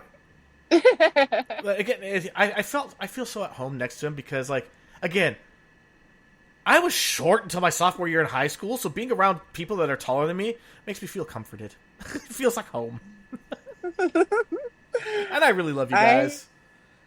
I have to say that's being around people that are taller than me is one of those things where it's like sometimes I feel like it's awkward, and I don't know why. I guess because I'm not most of my siblings were like my sisters. 2 of them were about my height. One of them was shorter because she was like 5'1". She got the height from dad's side of the family, obviously. And then, my older brothers are both over 6 foot. So it's like I feel kind of, I don't know, awkward around really, really tall people sometimes. And I'm like, okay. But, it also depends on the person, because sometimes I'm just at ease. I think it's just the person. I have memories of really tall people kind of towering over me and terrifying me. So that's why sometimes the height gets me. I am just a big old teddy bear. That's not going to hug you when you come to California because I want to keep you prisoner. I know. But if I come to visit you, hugs are mandatory. I was going to say, if you come to visit me and you don't hug me, you're not getting any brisket. Them's fighting words. I will not tell you where to go to get the brisket. Oh no. If only I had a search feature on the internet that I could use to find. Know. I know. I knew that was an empty threat when I said it. Yeah, and of course, whether I get a hug or not, of course, you're getting brisket. I couldn't really do that to you. And I couldn't really resist not giving you a hug. So now Kat's asking, on purpose or just your perception? About the towering, I think. Oh, it's definitely part of my past trauma. The towering over me, there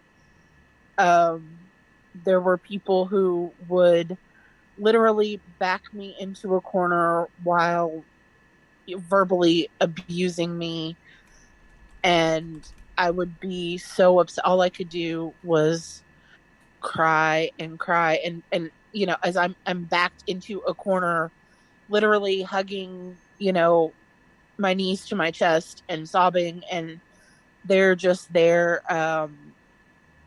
Nobody ever actually physically punched me in this instance. There were other instances where that did happen, but the one that really sticks in my memory was just the things that were being said, and them threatening to like hit me and punch me and kick me, and I am maybe 10 years old when this is happening. And it was a pretty awful experience. I have also had some really bad experiences when I was younger, like being chased by bullies on bikes and basically them kind of knocking me down and running me over with their bikes and things. I mean, I've had some rough experiences, and I I can totally relate to the being backed into a corner crying with threats, but I cannot yeah. relate to the being run over by bikes. Yeah, that was a bad day. That only happened once, thankfully. Um I don't even know what I did or how I caught their attention, because when that happened, I was 8 years old and I was at a park that was 2 blocks away from my house. And you have to remember, at 8 years old, this is the 80s. And, you know, um, this is after my father had passed away, and my mom just didn't really care what I did during the summer, as long as I wasn't underfoot. And so I would, there was a pool that was close to me, there was a park that was close to me, and that's where I spent my summers. At the park or at the pool. And I don't know what I did to attract the attention of these people. I don't know why they decided that they were going to harass me, but it started at the park and I got tired of it. So when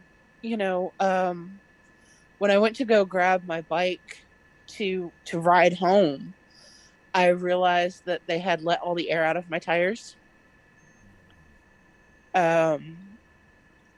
And they were laughing about it. They're like, ha ha ha. And I was like, okay, so I'm leaving the park. And I mean, I'm trying to ignore them and just walking home with my bike, and they do not want to leave me alone.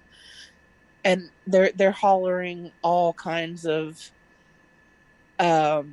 derogatory things at me, and saying some things that at the time I did not understand, but now I know they were very inappropriately sexual. And these were like, I was 8 and they were maybe 12 or 13. So I don't know how someone so young gets to be that way, but no, I just, and yeah, they just basically, they followed me and continued, yelling things at me, and I tried to ignore them. And I was, at one point I turned around and I was just like, just leave me alone. What did I ever do to you? I've never said 2 words to you. I've never seen you before. And they got really angry and, yeah, got on their bikes, and one of them, pedaled up behind me really fast and knocked me down, and then they ran me over a few times and left.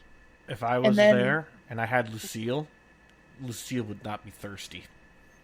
and then, they left, and there I was on the asphalt road, busted up and crying. And then, of course, I go home and I got in trouble because my clothes were dirty.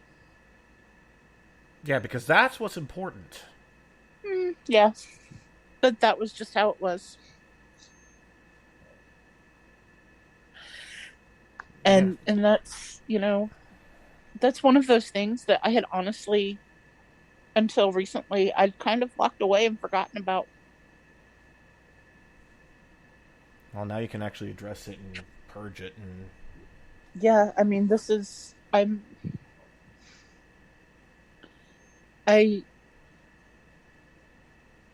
I don't have the words to describe how good it felt to just finally say that out loud. I'm glad that you did get to say it out loud.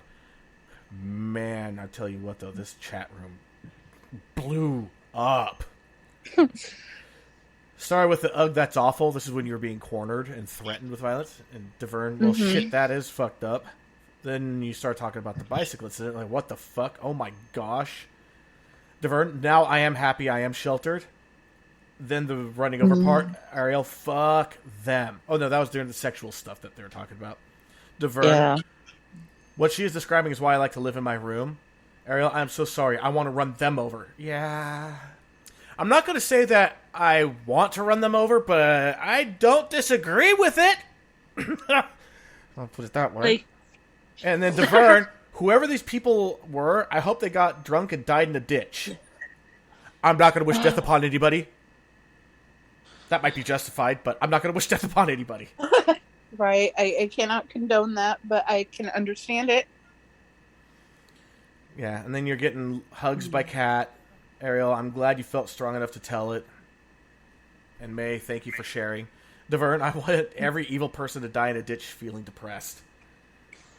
Well, here's one thing I've done over the years, and it's something that it took me a while to really learn and embrace. When, the joke is, everyone that drives slower than you is an idiot. Everyone that drives faster than you is an asshole.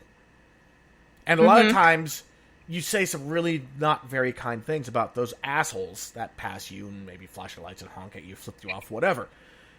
Well, here's the thing. I don't know what they're going through. They might have their daughter dying in the hospital, and they're just trying to get there. So my whole stance is, may you get what you deserve. I don't know what they deserve, but I hope they get it. If they deserve to get to their destination safely and quickly, grant it to them, by all means. If they deserve getting into an accident and having to pay a bunch of money out the nose, so be it. It's what they deserve. I'm not the arbiter. Something like that the other day. It says, I think I shared a meme about that the other day, where it's like, the nicest or meanest thing you can say to somebody, may you always get what you deserve. Yes. It is their own choosing and what they're going to get. And then, Ariel, I don't wish for death on anyone, just karma. Oh, yeah. Oh, yeah, definitely. I hope that sharing helped purge some of the poison. And I love it when they get hit by the next red light. Oh, God, I love that. I get a schadenfreude erection when that happens. Oh, that always makes me laugh when you say that. But it's such a great term. It makes so much sense. It is. So for those that don't know, schadenfreude is a German word that literally means, it is actually just one word, it literally means taking pleasure out of someone else's pain. Yes. And when it's really bad against someone that I really don't like or someone that's really pissed me off, I get a schadenfreude erection.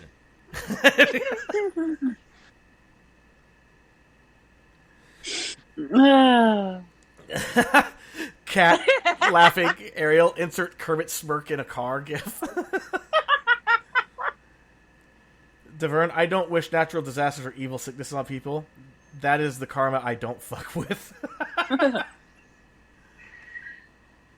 You know, wherever those people are, I hope that, honestly, they've gotten help for whatever their issue is. Yeah. I hope that they never have to go through what they put me through. I don't wish that upon anybody. I do hope they learn their lesson, though. I do hope that they realize that what they might have thought of as just a little bit of fun and making fun of the fat girl was, pretty damaging and traumatic. I don't know that they have. I moved away from that area. I no longer, they weren't kids that I knew. So what's really sad is that there were adults in that park and nobody would say a word. I'm sorry, May. It's when a kid hits something out of anger and it hurts themselves in the process. Schadenfreude. Devern, I hate how fucked up this world is. As lovely as it looks in the sky and in the trees, every person gets fucked over. You know, I know every person has their issues, their doubts, their fears, their pain. So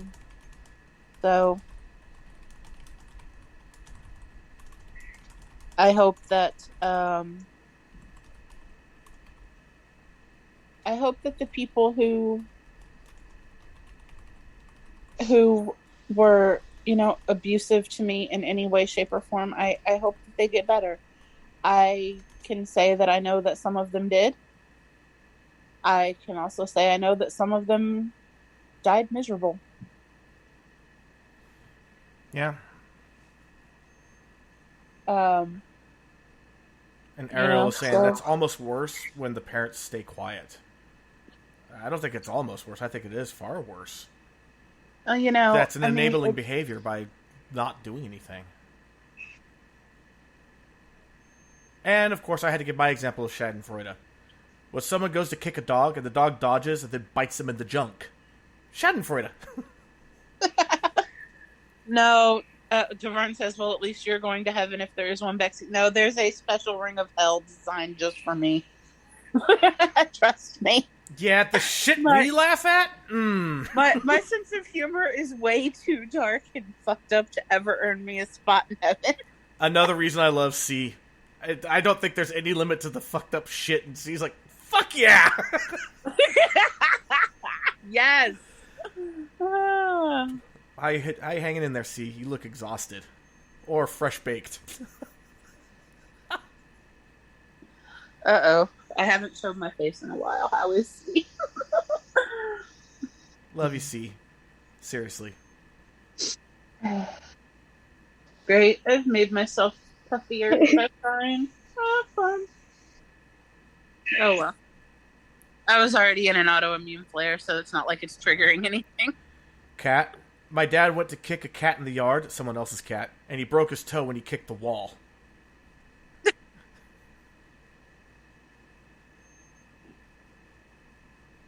Devern, C is tight, she is a vibe. Well, they. They.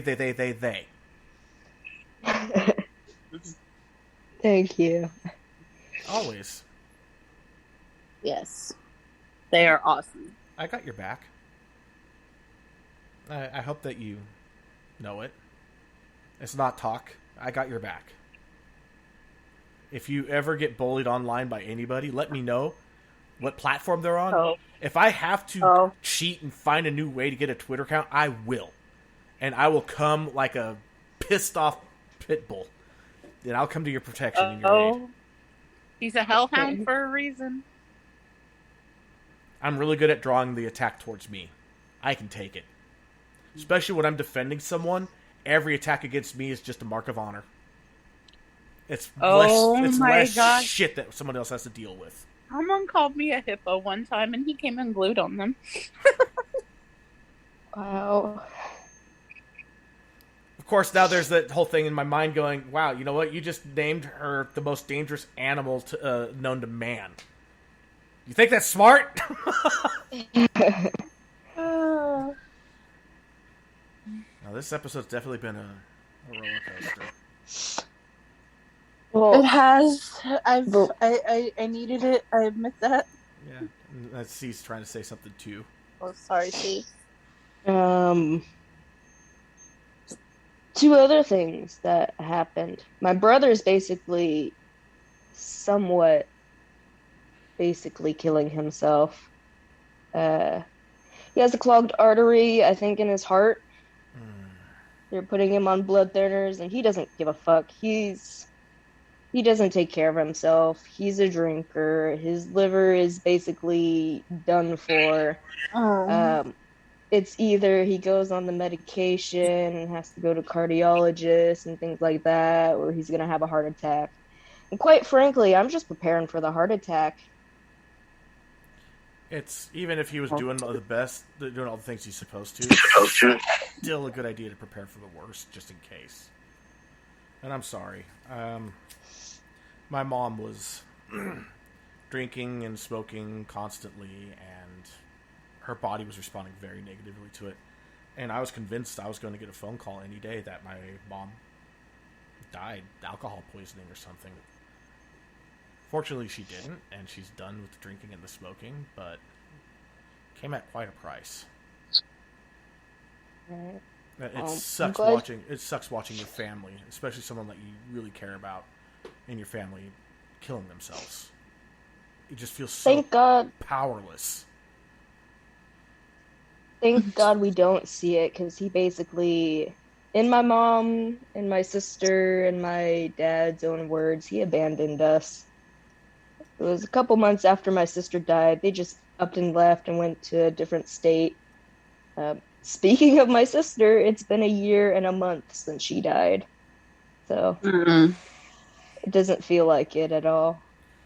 Yeah, meanwhile, my mother-in-law, 4th of July will be 1 year. Wow. I miss her. And I can only imagine how it's tearing apart my wife and her family. Oh, Ariel asked. Oh no, I'm sorry, not Ariel. I'm sorry. May asked, "How old is your brother?" C. He's in his 40s. He has hold on, let me count how many kids.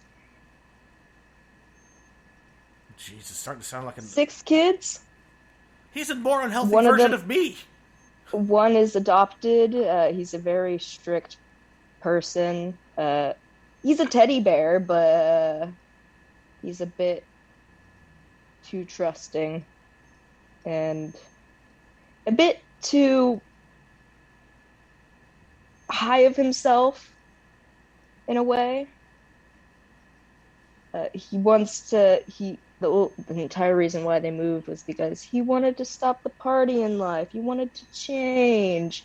Well, he brought the people that he partied with over there, and he's basically killing himself. So I'm just preparing for him to kill himself, and that's going to be that. He's going to leave his, 4 or 5-year-old daughter to not have a father, probably. I'm expecting it, because I don't see him ever getting help, because he doesn't, and I get this, I understand this. He doesn't really trust doctors, and I understand that, but at the same exact time, he refuses to go to them, even though he's basically dying. Like, every single day I hear from my mom and them that he keeps on getting tired faster because of the clogged artery. He just rests a lot, and then he's a drinker, and then I don't know if he still does this, but he did cocaine, and Jesus, he did meth, and it gave him hepatitis C, and that's attacking his liver, and his drinking is attacking his liver, and yeah.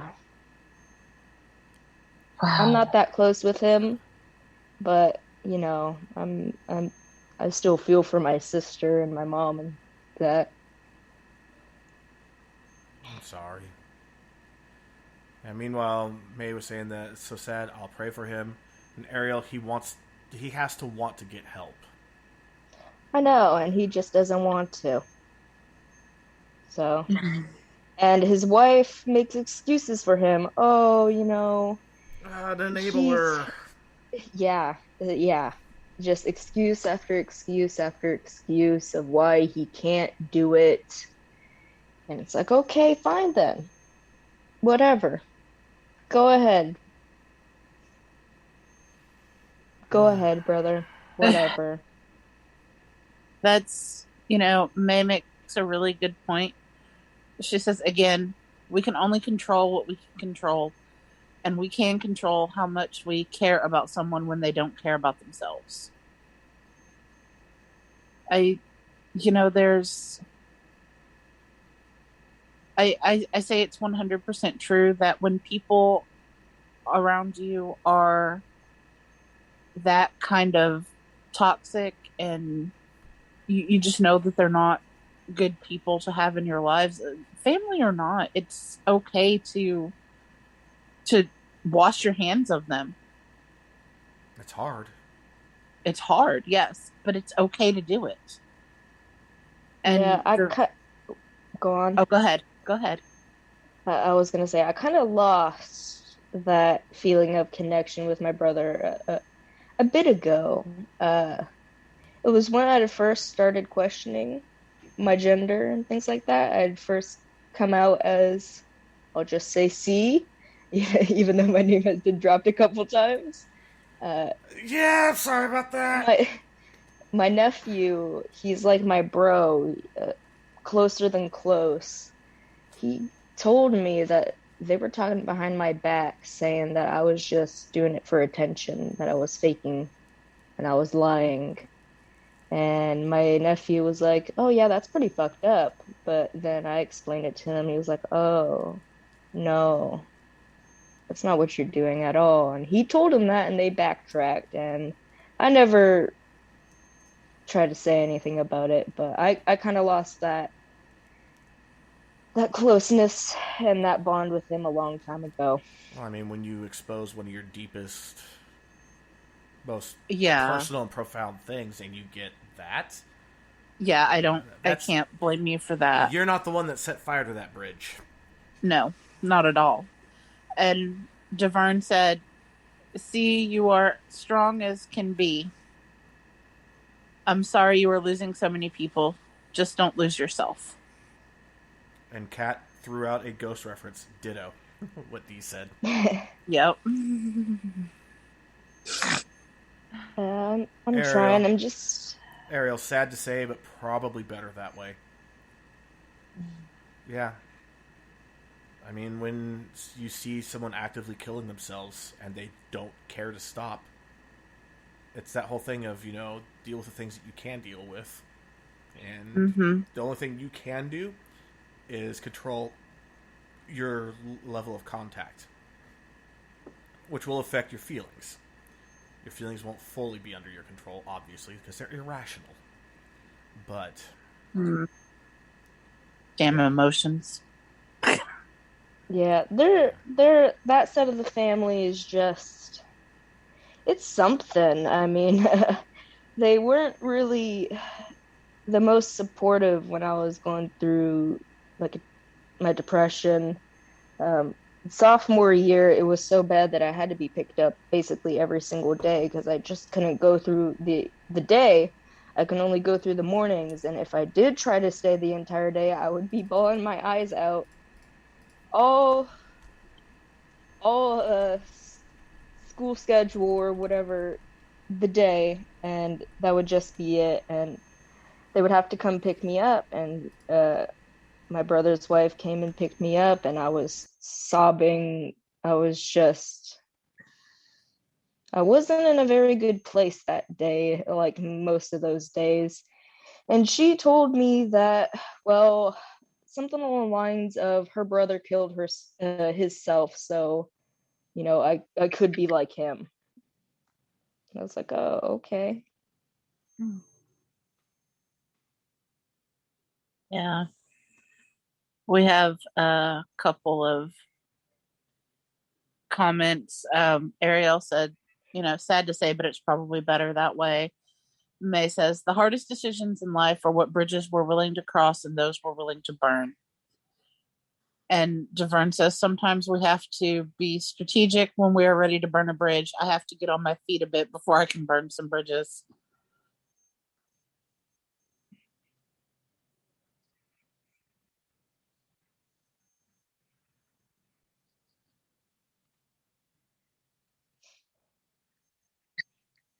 Hey, I like that idea. I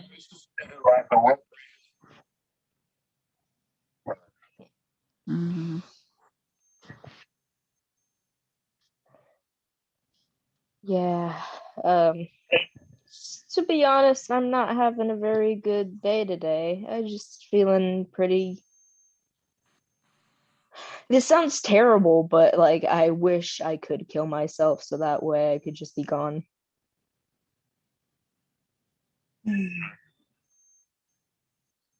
Yes.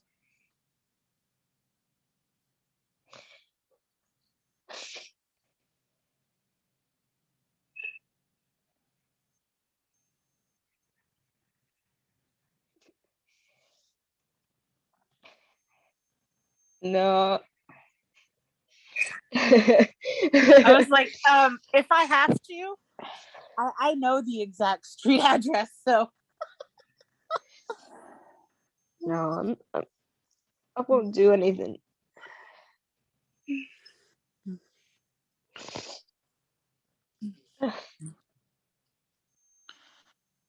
And mine too.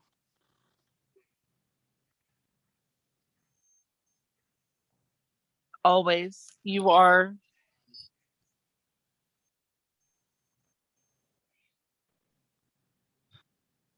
Yeah.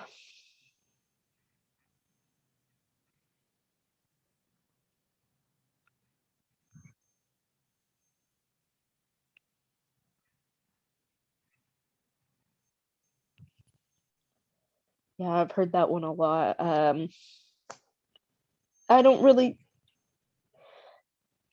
that's because I don't really see it that way. It feels like it won't go away. A lot of people tell me that it will Oops. get better when I get older. I forgot to unmute myself. Oh. Oops. Oops. So I was saying, no. Ariel said, suicide is a long-term solution to temporary problems, which I've always heard it as it's a permanent solution to temporary problems. And I told C that you are family. For better or for worse, and the hell I can bring, you are family. And I don't say that lightly. There's a reason I don't call people just lightly brother or sister. You have to earn that. You've absolutely earned it. Yes. I can't call you a daughter or a son, so... Child will work. Yes, child will work. Although you're much more mature than most children. Very true, you are. I'm just an older child. Yeah, apparently other people thought that they were just having issues. Like, wait, I think I can't hear Eric. Maybe he... Oh! Damn it! That goes on the tally. Name drop myself. Oh no. I think I've been pretty good with the name dropping. I haven't. Right. We're at a total of 3 for the season. Guest drops self, E drops self, E drops other. And Kat is laughing her ass off. But Ariel said, I know it's hard to see that things will get better when you're in that place. And Beck shared a poem. Read it. Okay. I wished upon a star tonight, and I hoped it would come true. I wished for peace and happiness. I wished for salvation, too. I stood there in the darkness, and it was then I saw the light. That my life could be amazing if I just continued the fight. So I won't give up on my dreams, and I won't let the world get me down. I'll be my own sunshine. It's my inner light I found. And you'll get there. Even if I have to drag you there, kicking and screaming, you'll get there. It's like, I can't promise to drag you there kicking and screaming, but I will back you up the entire way. I will hold your hand. I will hug you. You will have support through everything that you're going through. And Kat said, we're walking with you, C. Please stay and be our friend. Kat also says it's even funnier when he drops himself. Yes, I know. Yes. I'm just thrilled it's not me. Little things really do make me happy. Let's see, if you need to call me after the show, I'm there for you. I'm sure that Bexy is there too. Oh yes. If you need, and I mean this quite literally, if you need to go to the ER and get yourself taken care of, do it. It may be the best thing you ever do. I called 911 on myself. No one was there to save me. I took my own daughter to the ER to go into psychiatric care. I remember that. If you go into psychiatric care, if you allow it, I will come and visit you. Even if my wife gets seriously pissed at me, I don't care. You matter. I might have to bring my kids with me. You might have to meet them. But yeah. Uh, I hope I don't have to go to the hospital because I hate that place. They always fucking suck. It doesn't even Yeah. help. It just makes it worse. If you I have a good psychiatric ward around there, like a separate building, those could be a life changer. We have some great ones around here. That I don't think we have. We have one that was literally the worst of the worst that I'll probably go back to if I do end up going to the hospital. It literally kept me for not even a day and then handed me back out to my mom, being like, here you go. And then I went back there again and I was there. And then this girl came after me and she asked me, are we going to be staying here? I was like, yeah.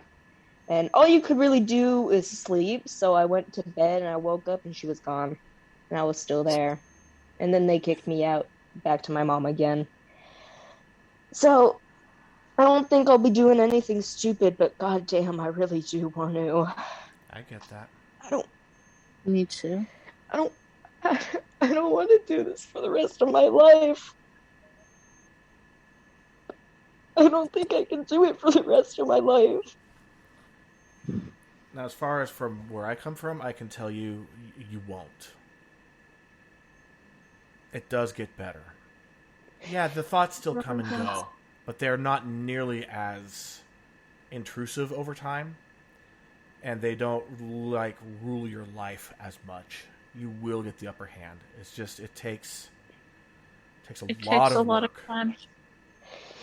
Takes a lot I of don't time. want to do that work personally. I would just rather wait till I'm an adult and then this is very graphic, but just either blow my brains out or hang myself. Either way, it would be over. I wouldn't care anymore. I don't want to do this anymore, but I kind of have to. I don't want to, but I have to. Is there anything I can do for you right now? No.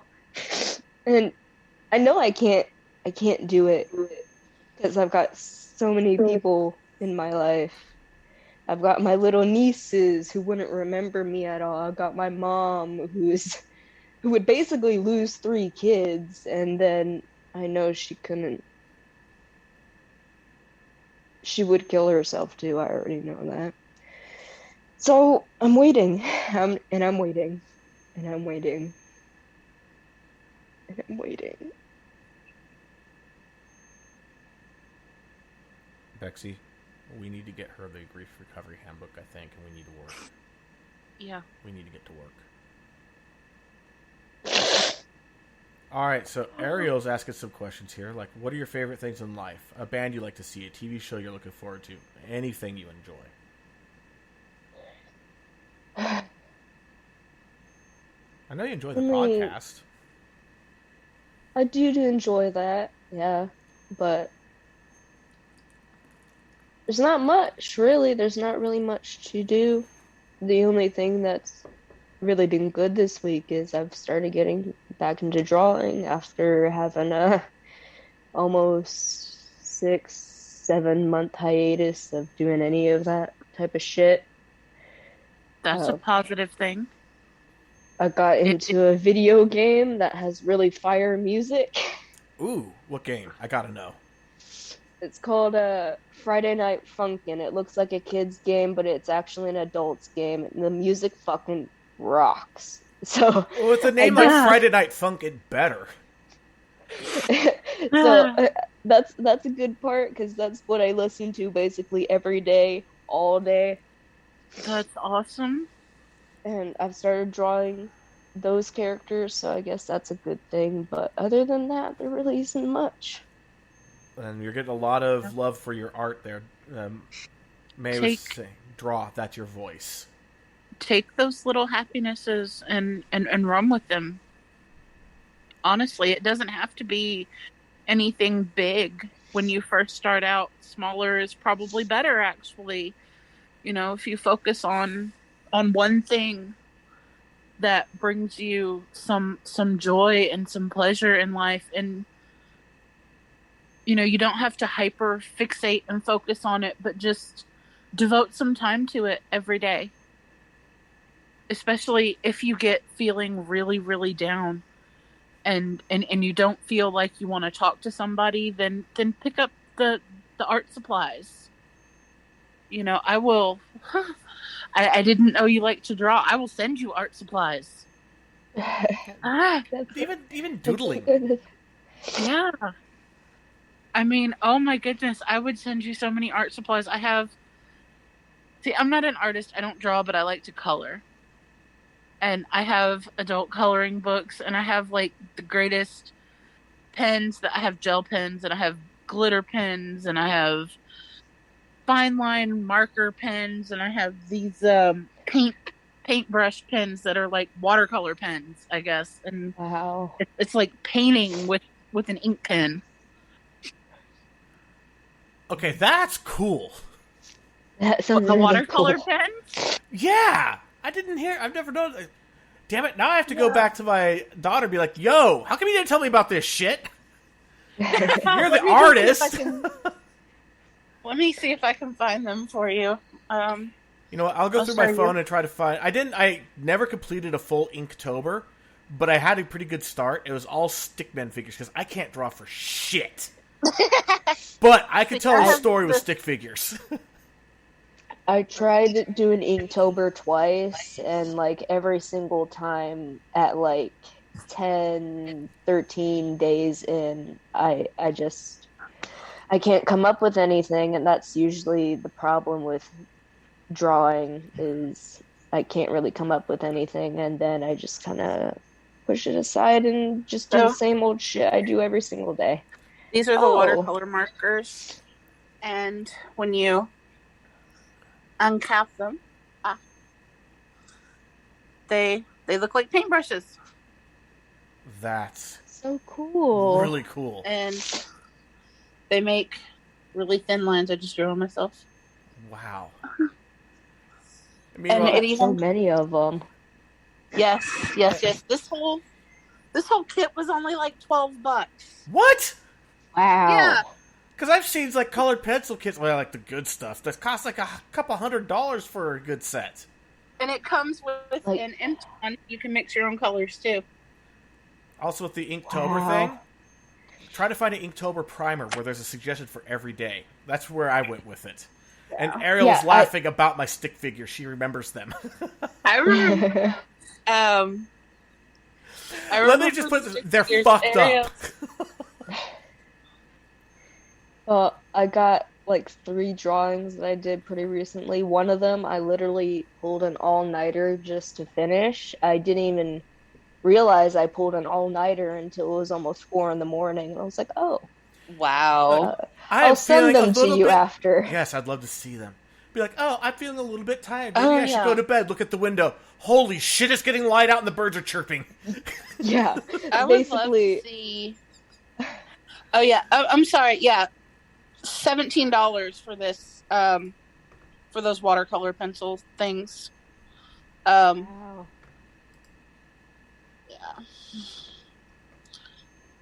Yeah, that was basically my reaction. I was staring at my mom's iPad doing the drawing, and then I looked outside and I saw the sky was getting lighter. I was like, oh, that's not good.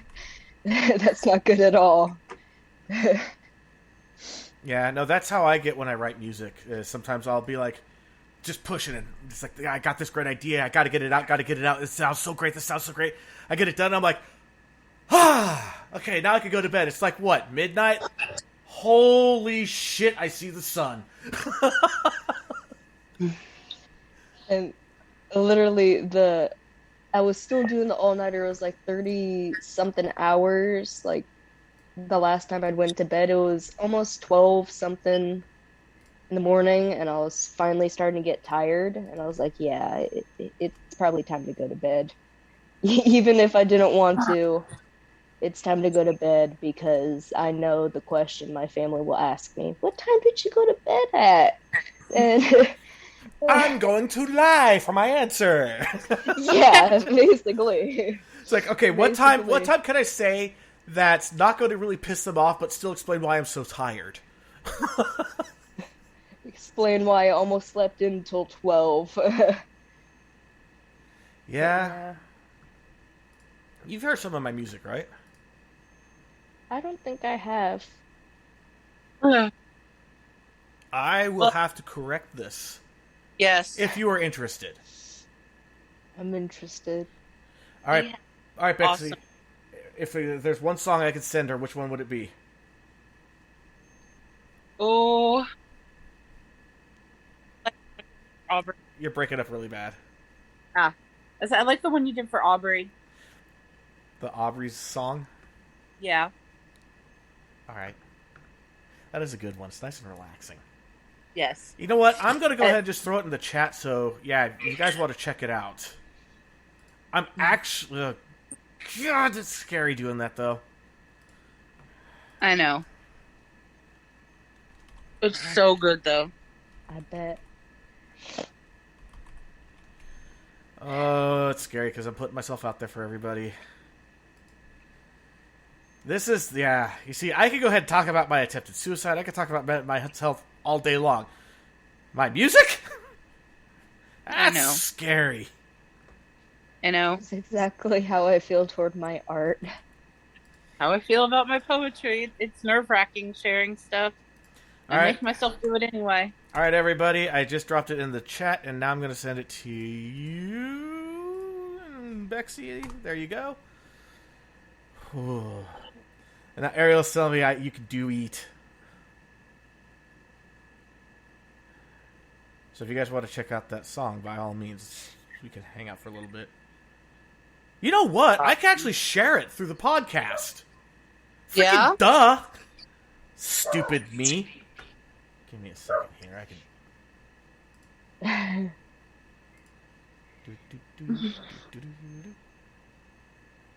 Got it. Okay. And now share audio. Let's see if this works. Let me know if you guys can hear this. Hey, what? Come on. Loading. No, play. Stop loading and play.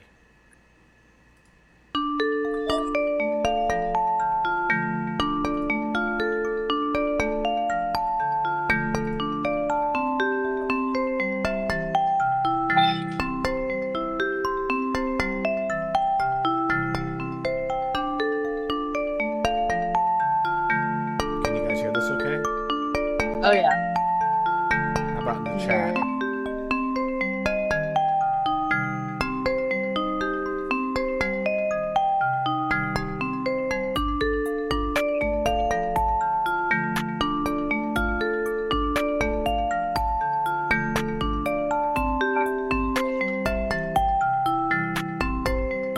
I definitely recommend headphones.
Really liked it.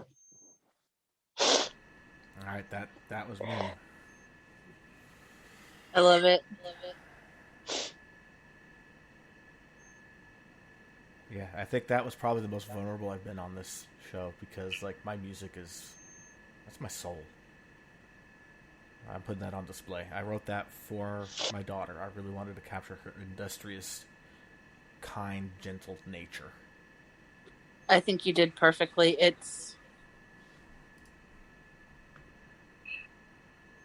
I think it's perfectly suited for her from everything that I've seen of her nature, her heart.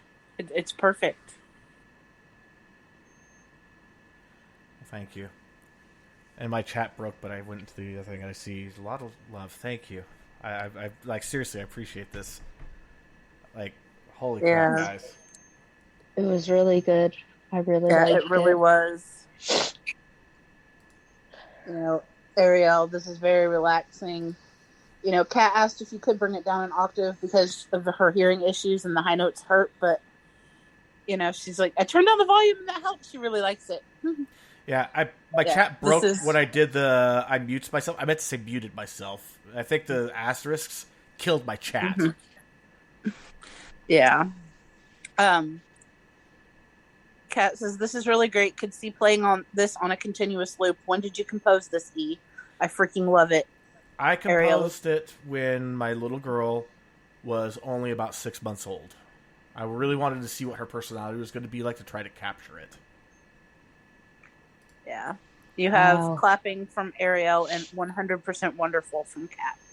I also have a song that I wrote. I didn't have one. I did have one for my oldest, but it got lost over the years. I do have one that I call my Carabai for my 20-year-old, and I also have one for Greg too, my youngest. So yeah,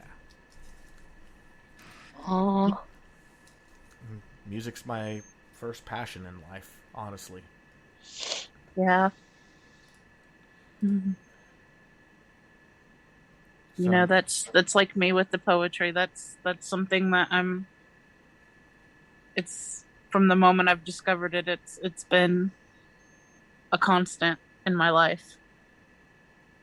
You know, and I still can't fully describe to people how it is when I get the idea for something to write about and the way that it strikes me, and I have to stop what I'm doing. I have to pick up a pen and paper, or if my phone is near me, use my notes on that. I have to get the words out. I get that 100%.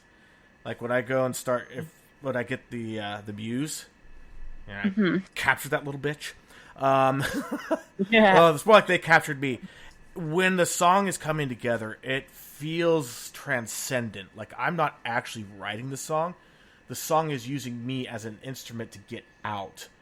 And when it's done, it feels like I poured out arterial blood into the song.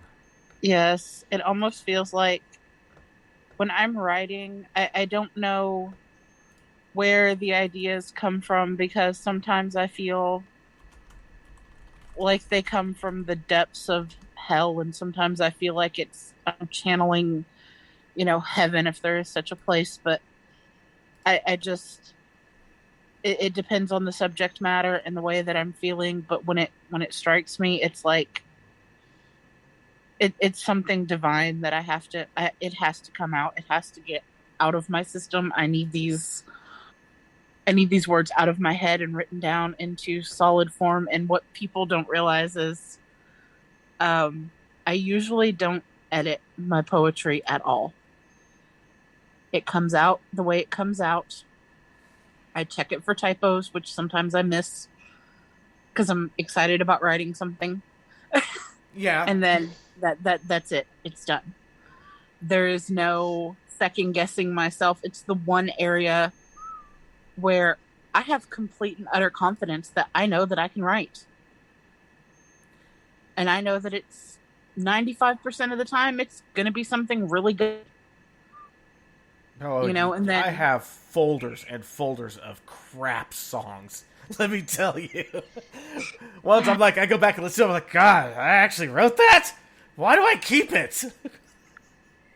yeah, I have some. I look back on some of my poetry and I'm like, oh God, why did I write that? But then I realized I was, either really young or in my teenage years when I was writing, and it's just not the same. I mean, you can compare something that I wrote when I was younger to something I wrote today, and it's they're not written by the same people. Yeah, just like you could listen to the songs I wrote when I first started playing with electronic music versus what I make now. And, yeah, there's a big difference. Yeah. And, like, see, your art, I really want to see it. And Me too. even if you're like, well, it's kind of immature, that's fine. It's you, I think and it gets better as you go. I think the poetry section of the Discord should just be an artistic section. Anybody who has anything artistic at all should just post it in there. You know what? I'd like to see. Consider it done. I'm renaming it to what should I name it? Something arts related. Funnily enough, I was looking through like my drawer full of my older sketchbooks and things like that, as well as, oh my God, bro, what the hell was that? that was a car. Okay. It was full of older drawings and suicide notes that had obviously pictured characters hanging themselves or whatever. And I was looking at the older art back when I was like in 6th grade, and I looked at it and I was like, oh, ew. But then I looked at my art now, it's like, oh yeah, I did improve. It doesn't look like it to me, but looking at that old art compared to the art I have now, I did improve. Exactly. And that's a lot of it too, is that, when you're in it, it's hard to see the changes. But once you kind of have time, you have the ability to look at it over the period of time, you can see the changes. It's there. And they can be really profound.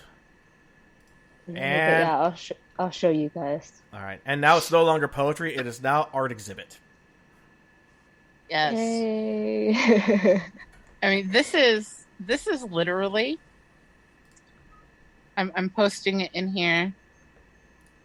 I don't want to read it out loud because it will make me cry. That is literally the first poem I ever wrote. And I was like 8 when I wrote that. You shared this with me before. Yes.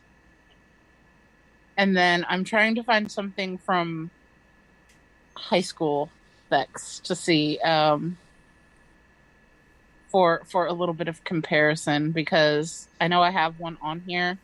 Most of my high school stuff is in a binder in a drawer. I never did get rid of it, but I did write one down because I did write one on my phone, copied it out because someone asked to read it, and that was the easiest way for me to do that. And yeah, this is poetry from 16 or 17-year-old Bexy, maybe. Hey, I like this art.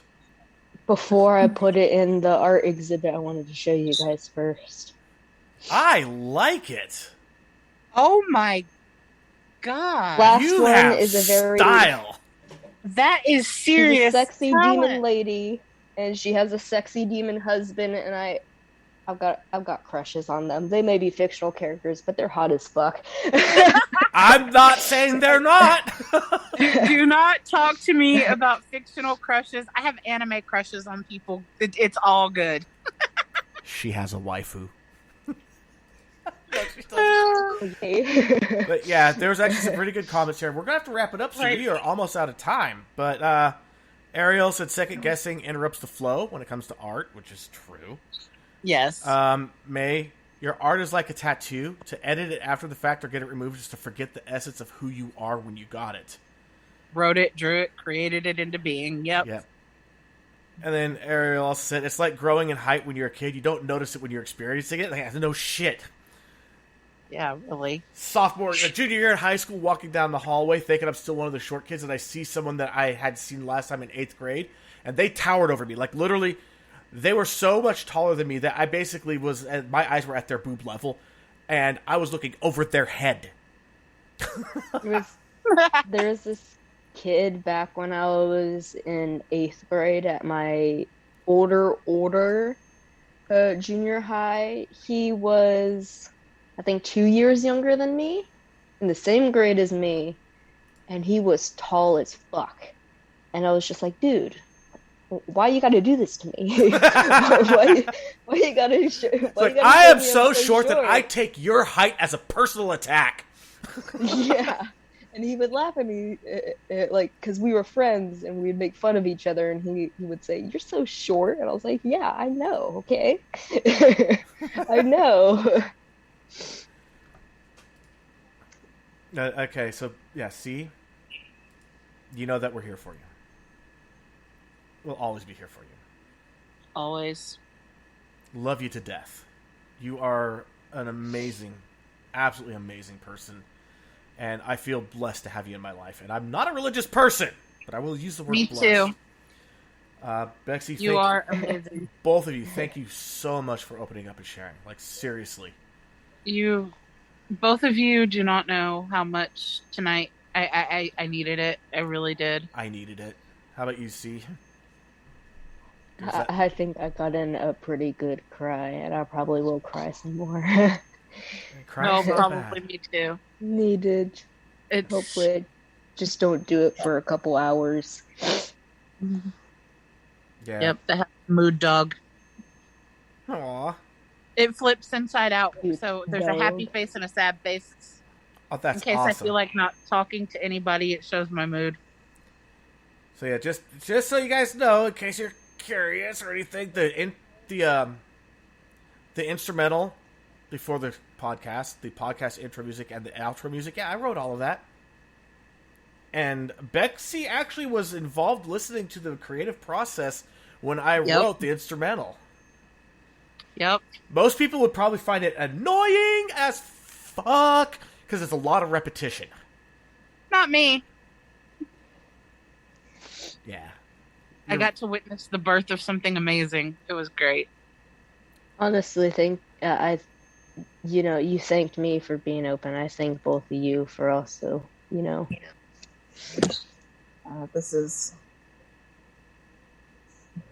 has been a much needed night. I think. I think so too. I really I wasn't expecting to actually get that deep into my feelings tonight. Covering something that I had kind of forgotten about for a while. I wasn't expecting that either. But it needed to happen. You talking about that reminded me of a thing that happened to me as an 8-year-old.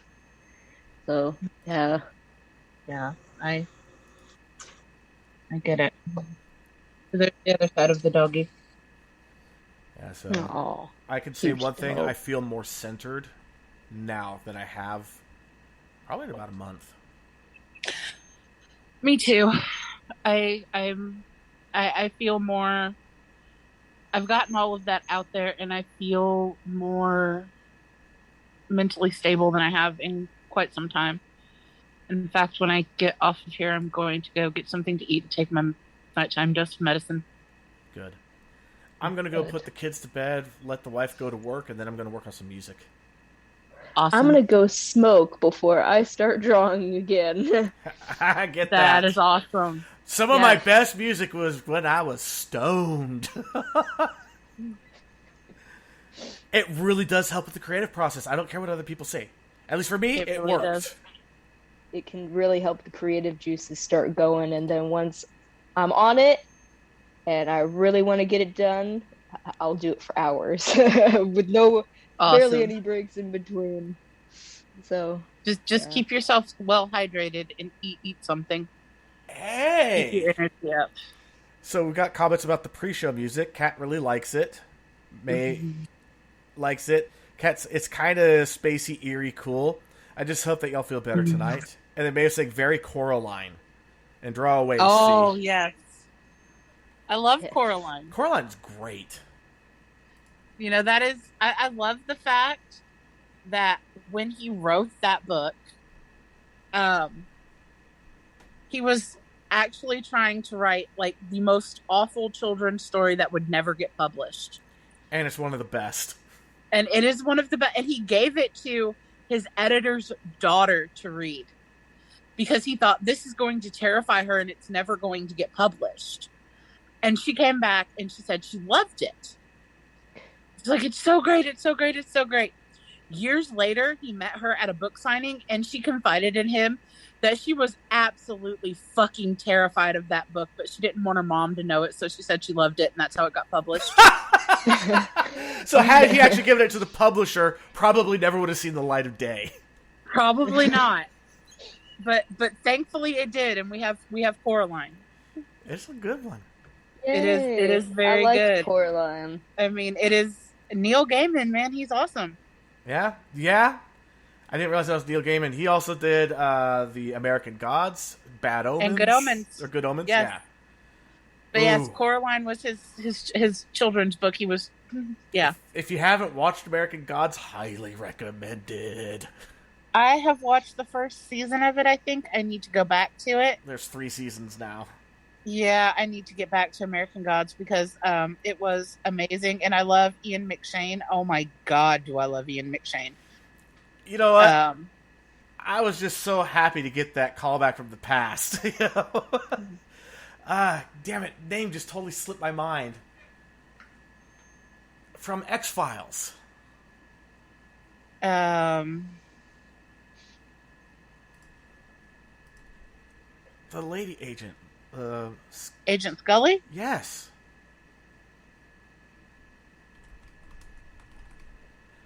I gotta get it now because it's gonna drive me nuts otherwise.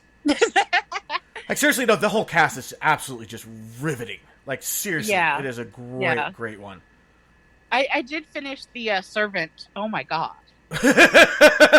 Right? You want to talk about that was, oh my God. Anyway, I've been told that Manifest is really good. Gillian Anderson. Yes. Oh, God, she was amazing. So, yeah. I have to go back to American Gods. I did watch all of Good Omens, though, because I couldn't not watch that. That was amazing as well. So, anyway, we are down to about 5 minutes left. We gotta wrap this up. We did it again. We just keep going to that 3-hour mark, don't we? Yeah, we really need to stop doing that Oh. so much. But I mean, if it's a good episode, it's a good episode. You know, they take on a life of their own. They and do. we really, really needed this. I mean, you know, it's maybe, you know, that was just the universe's way of saying maybe our guest not wanting to come on was just the universe's way of saying, okay, you three, you need to open up some stuff and Bleed it out, so to speak. Mm-hmm. Yeah. Purge. Right. All right. Well, love you guys. Really do. I love you guys too so much. Like, you have no idea. Love you, Family. listeners. Well, Love our listeners. We have the best listeners ever. Absolutely. And maybe that person will reach out to me after the fact and be like, yo, I'm sorry, something happened. Is it cool for your schedule? Yeah, we have days this season. Let's do this. Awesome. I hope so. I hope so, too. You know, that whole thing of I hope the best for everyone that's flaked on us or is completely just ghosted. I hope that you guys are good. I hope that, you know, you're still with us. I don't want to assume the worst because I just won't. I just won't. No, but anybody who has had to, you know, for any reason whatsoever, has had to, like, not come onto the show, if you've reconsidered, if you think you're ready to do it now, let us know. Yeah, we'll get you on. No ill will toward anyone. So, outside of that, we will talk to you guys next week. And yes, for the Porch Drunkies are still on. The Porch Drunkies are 2 weeks from now. I know a lot of people are excited about this. So yeah, Definitely. guys better bring your A game. I know you guys will. I'm just playing. You guys are nothing but an A game, so that's just how it goes without saying. But anyway, see you guys next week. In the meantime, I'm E. I'm Betsy. I'm C. And we'll catch you next time. Bye. Bye.